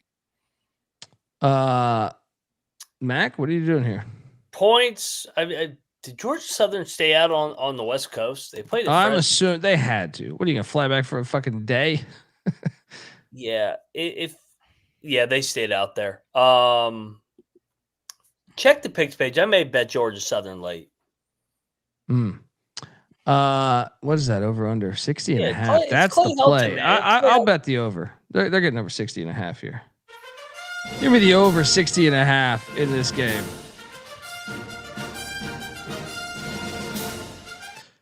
All right, next up. Oh boy, Vanderbilt and Diego pissing Pavia looking to go in to Lane Stadium and piss all over these Hokie fans like he did last year down at Vanderbilt Stadium there. Virginia Tech's laying 1.5. I don't think Virginia Tech's any good. I will take Vanderbilt and the 7th year starting quarterback to go in on the road and win this thing. No lock though. I'll probably end up betting this, to be honest with you. I'll lock it up because I'll probably end up betting it just because I'm drinking and Diego made me so much money over the past 2 years. Bet Detective, what are you doing here? I don't know. Diego's axe wearing thin on me. I'm already sick of his brother's getting arrested the whole week. I'm here to dominate all his bullshit, the whole fucking pissing thing. Yeah, the Hokies are just badly coached, is what they are, and in close games, it's amazing they even brought him back. But this is a night game, right? It is. Lane. Yeah, Metallica, the whole thing. Understand, man? With the 1.5, if they would have won that game, what do you think this number would have been? Which they easily could have won if it wasn't for that punt return. I mean, it's obviously a tough letdown spot there. Give me Vatek here at home minus the 1. Not locking it though. Yeah. Look, I'm gonna end up betting this, so you might as well just put the fucking music going. But yeah, it's just a system play at this point. Mac, what are you doing here? We're gonna lock battle. I mean, this line a year ago was Vatek minus 13 at Vandy. In a noon game. Now it's a night game and it's a pick'em. I actually thought Virginia Tech played pretty well outside of one fucking punt return. I know it's a short week, but I think Vatek back against the wall at home at Lane, revenge. I got to play the Hokies here. You know what? You've convinced me to back. Let's lock up Vatek. Come on. We got to go get I'll see you in the gridiron here. We got a battle. Yeah, he's won me a shit ton of money. Virginia Tech ain't won shit in the Brent Pry era. All pissing will be cited on the drone camera. Dundee on the doors. These clowns on these feathers. All right, next up. Fucking Kramer. Ball State heading into Jordan Hare. This is nominee for dumbest fucking game of the season or the week. Auburn's laying 43.5. I'll lay it. Ball State couldn't score against Purdue. They think they're going to go down there to Jordan Hare and score. Bet Detective, what are you doing here? Yeah, whatever. I'll lay it. Shout out to Jackson Arnold, though. He gets a lot of shit talked about him. He looks great last week. He looks like he fits that Hugh Freeze offense pretty well with the running and all that. I mean, he was great. Lay it. Auburn's going to run it up after the last couple of years. Oh, God, lay this. Bama is laying 30. This is part of the parlay. This is the parlay. Bama laying 36.5 against ULM. What's our parlay again? What did we say? It was this Bama and Clemson. Bama Clemson. Yeah. Lock. Go. Lock. Bang. Triple lock. Let's go.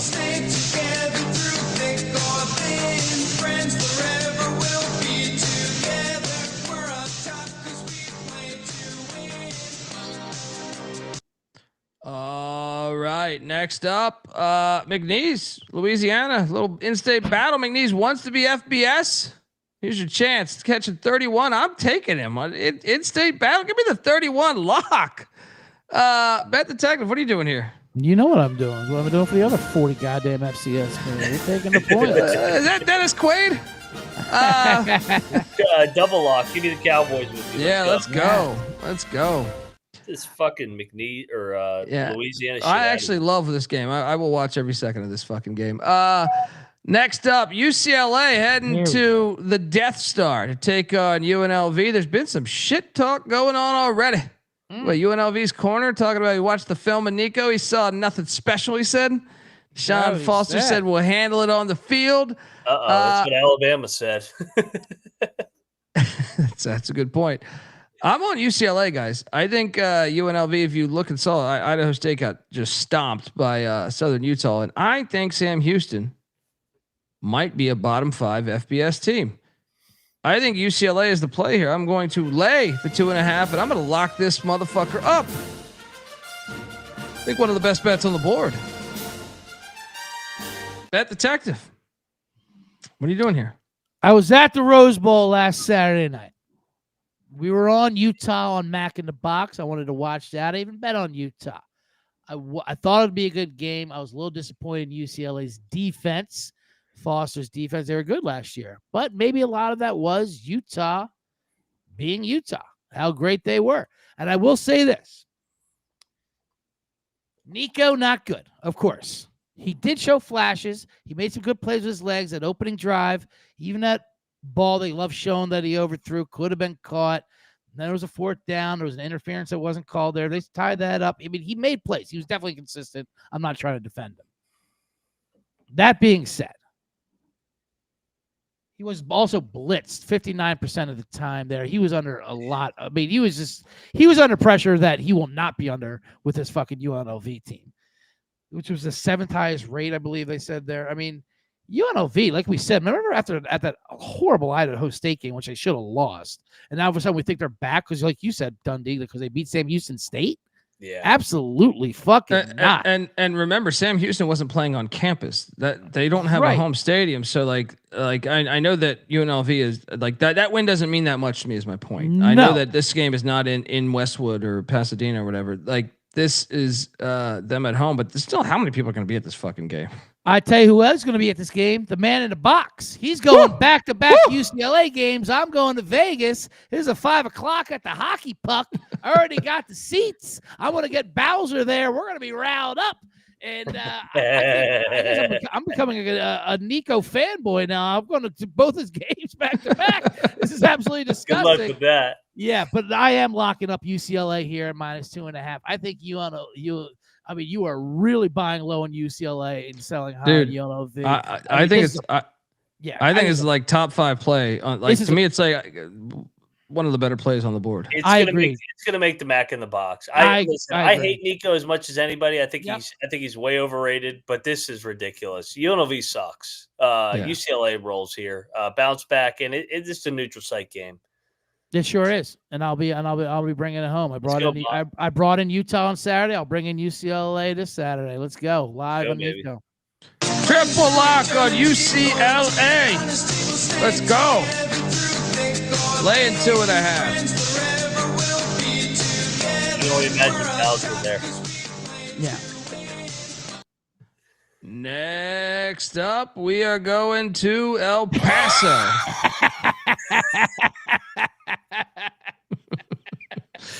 Hey, what's UT Martin's NIL budget? Ask Dan Lanning. Yeah, that's right. That's great. UTEP hosting former FCS playoff team a year ago, the UT Martin Skyhawks. I want this pilot. It's a matter of national security. I did see Scotty Walden submit some tapes to the Conference USA or the Mountain West, whatever the fuck it was, about how they got robbed with 2 big calls. And one of them, I do think he has a point. One of them was like a 70-yard touchdown where the guy clearly stepped out of bounds. Malachi Nelson, former 5-star quarterback, starting for UTEP. He looked all right at moments. Yeah. I'll lay the 10.5, but I'm not betting this thing. Bet Detective, what are you doing here? Yeah, I was one of the mops that was on UTEP last week there. I know, and you guys rubbed it in, and then a good call. Yeah, it's still too many points. So I'll grab UT Martin at 10.5. Why not? Mac? Tink bounce back. I'll lay it. Yeah. Oh, we are home. Okay. Tulsa. I had this power rated as so I had my top lock. What was it? UTSA. I'm going to give you a parlay of UTSA and Tulsa. Tulsa lay at 4.5. Look, I watched that whole Bryant game because I had Bryant plus 20. That game was a lot closer than that 19-3 score indicates. Tulsa looked amazing against Abilene Christian. And in my mind, Abilene Christian is like a 10-point favorite against New Mexico State. I'm all over Tulsa here. I think Tulsa's going to win. This is going to be like fucking 35-13 or some shit. Load up. I think it's one of the best plays on the board. Let's go. Bet Detective, what are you doing here? Yeah, this is an interesting one because at first glance, you're like, why is Tulsa laying this number to anyone on the road, being who they are? But maybe Trey Lamb's the real deal, Maybe this is maybe this is a situation. Obviously, New Mexico State stinks. And for this line to move, this line was like a 3, and I've seen like 5s on this game. For action to come on this game, that's got to be all sharp monies. That's all I need to know. Give me Tulsa. I'm with you. Lock it up. Yeah. Dominic Richardson, by the way, the former Oklahoma State running back, 20 rushes, 142 yards last week. Look for more of that. DFS plays, you might want to roster him. Double lock on the Golden Hurricane. Mac, what are you doing here? It's a triple lock. I think we get a big coaching mismatch here, and I don't think many people realize it. I think Lamb is way better than Sanchez. I like what I've seen from Tulsa this year. Let's go. Triple lock on these Golden Hurricanes.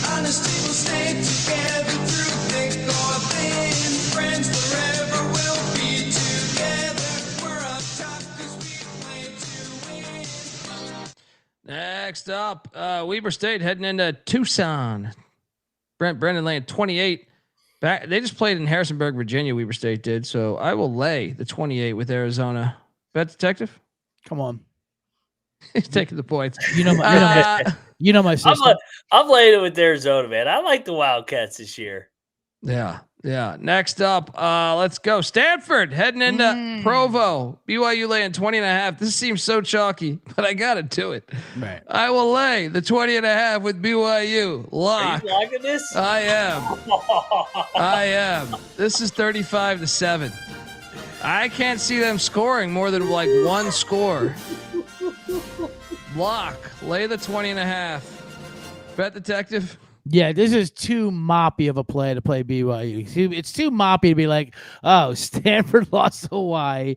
Hawaii got the living bejabbers knocked out. How bad is Stanford? Frank Reich doesn't know what the fuck is going on. I mean, so yeah, out of principle as a gambler alone, I'll take the 20.5 with Stanford for a little bounce back. No bet, but I'll take the 20.5. Hey, let's have a late night battle. Give me the tree huggers here. Yeah, let's go. Yeah. BYU wins by 11. Yes. We got a battle at Provo. Dundee on the Cougs. Mac on the trees. Hug it. Hug that tree. All right, next up, San Diego State's heading into Pullman.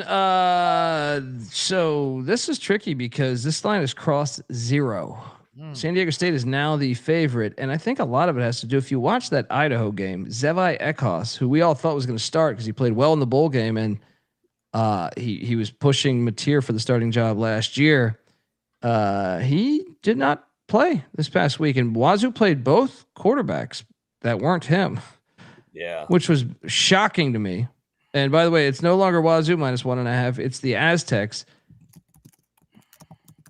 That has me very concerned. And from what I understand, it's got to be something. It's not an injury. So I don't know what the fuck is going on over there. Give me San Diego State, I guess. I need Eckhouse to play. I'm not going to touch this until if he's playing, I might bet Wazoo, but I think you have to take San Diego State until otherwise. Bet Detective, what are you doing here? Yeah, I think the line movement's correct.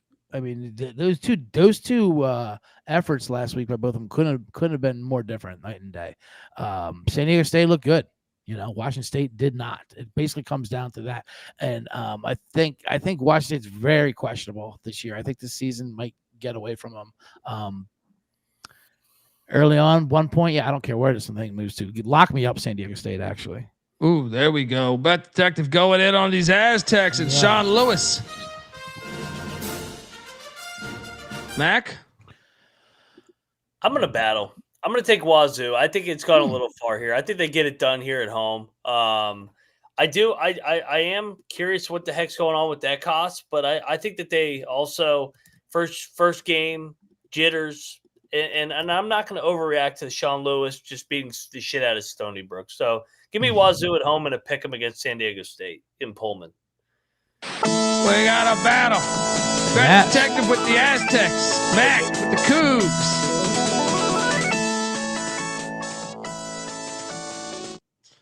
All right, just 2 games left. UC Davis heading to Washington. Washington laid 31.5. Give me the points and Tim Plow. 31.5. That's a big. No, Washington didn't look so amazing. I mean, they did what they had to do to win the game, but 31.5 is a big number. And I like this Caden Pennick quarterback there for UC Davis. No bet though. Bet Detective, what are you doing here? You know what I'm doing. Points. Mm-hmm. I'll take the points as well with Davis. All right. Final game on the slate. We are going to hard ticket.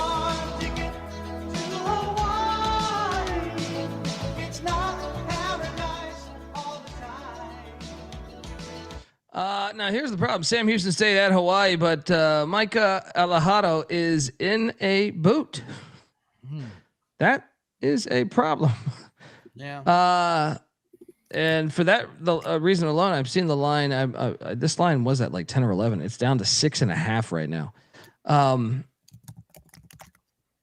Gosh, I'm still taking Hawaii. It's a trip on the island. I just trust that they'll be able to find a way to get it done, but I don't think Sam Houston's any good, man. So no, they suck. I mean, I know Hawaii's not great either, but they're so bad. Hawaii's licked their wounds, a little bounce back. Let's go on the island. What are we talking about? Hey, he didn't have a boot today. Okay, I like it even more. But why does it keep going down? I don't know. I have a picture on Twitter right now. He didn't have a boot, but he didn't practice either. Yeah, I mean, we got to have a bet here. Of course, last game of the fucking week. I'm not taking Sam Houston in that fucking defense. I don't care who plays quarterback for Hawaii. They'll light him up. Give me Timmy Chang and company. Lay it. Let's go. We all know we're going to be on this. Can we go the over on this? 47.5? I see 48.5 right now, but yeah, if you can get 47.5. Either way. Let's go. Yeah, let's go. Hell, I'll bet both. It's the only game on at that hour. Yeah. Absolutely. I'll lock that up. All right. Welcome to the party, pal. Triple lock on the Rainbow Warriors and the over.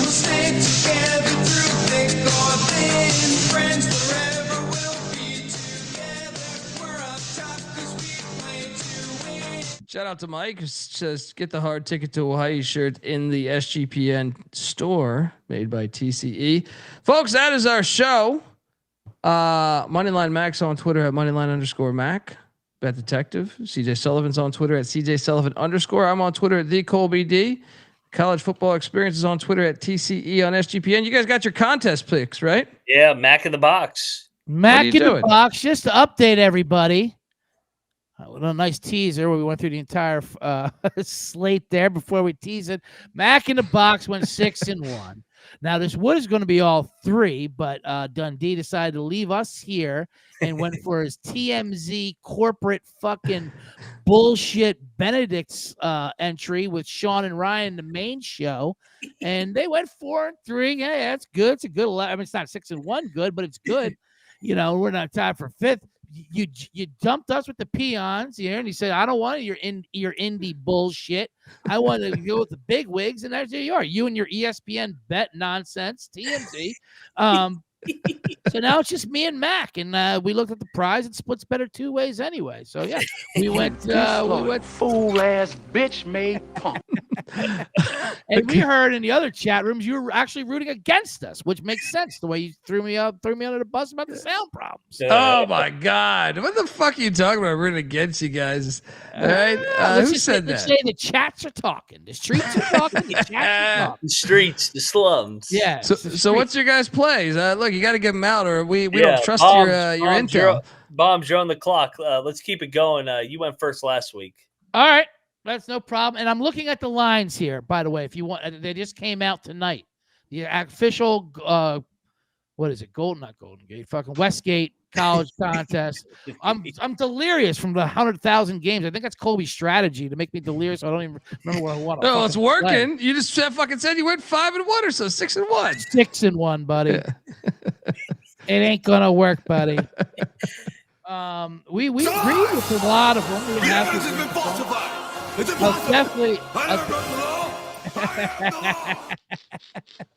I'll definitely avoid ones that we contradicted on. I don't want that kind of energy. But I don't even look for ones we agreed on because I am tempted to play Ole Miss, but I wouldn't do that to us. Let's start off with that K-State though. We seem pretty good with that one. How about K-State to destroy Army there? I like that, and I will go with Hail State here. Pick number 2. So we agreed on that one. Mississippi State. Mississippi State? Yeah, absolutely. Yeah. K-State, Mississippi State, and then let's just go the other one, UTSA. I like that one. And then we had a strong conviction on Oklahoma. Okay. Fade the young quarterback, Oklahoma, Boomer Sooner at home. So there we go. Where we got Oklahoma, now. And I know we also loved UCLA together. Yeah, I love that one. And 1, then 2, 3, 4, 5. So we got 2 more. 2 more. How about we throw this? I love Oregon State. All right, let's do it. Oregon State. Go Oregon State. Everybody's down on the Bees, man. Let's go. Corvallis. They're gonna fuck Fresno up, and then let's flip a coin between Tulsa or Liberty. What do you say? I was gonna go Tulsa, Liberty, or Iowa. Or Kansas? We can throw Kansas in there. Let's go Tulsa. Tulsa? I like it. Yeah. No, nobody else is going to have Tulsa. No one's going to have Tulsa.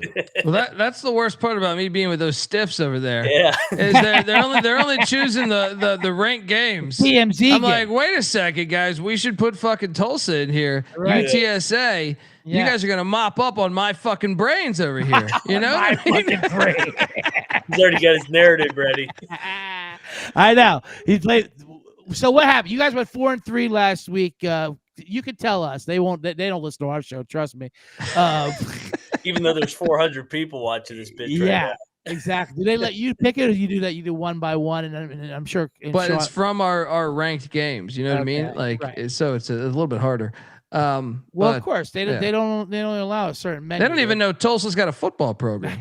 Right? So anyway. Yeah, so we'll post the lines when they are out now, but we have to go now. Then we'll post it up again. Mac in the box. We went 6-1 week 1. Like I said, only 4 people in the entire contest, and there's over 1,000 entries in this thing.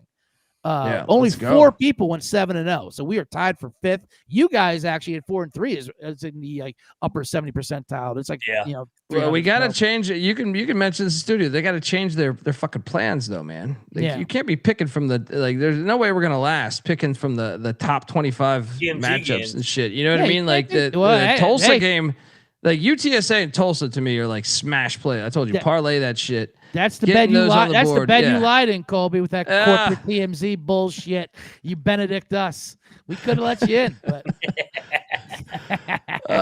folks, that is our show. Tomorrow night we will be back with the FCS College Football Experience. CJ has a personal invite from me and Moneyline Mac to show up on that show and talk about the Georgetown Hoyas football program. Absolutely.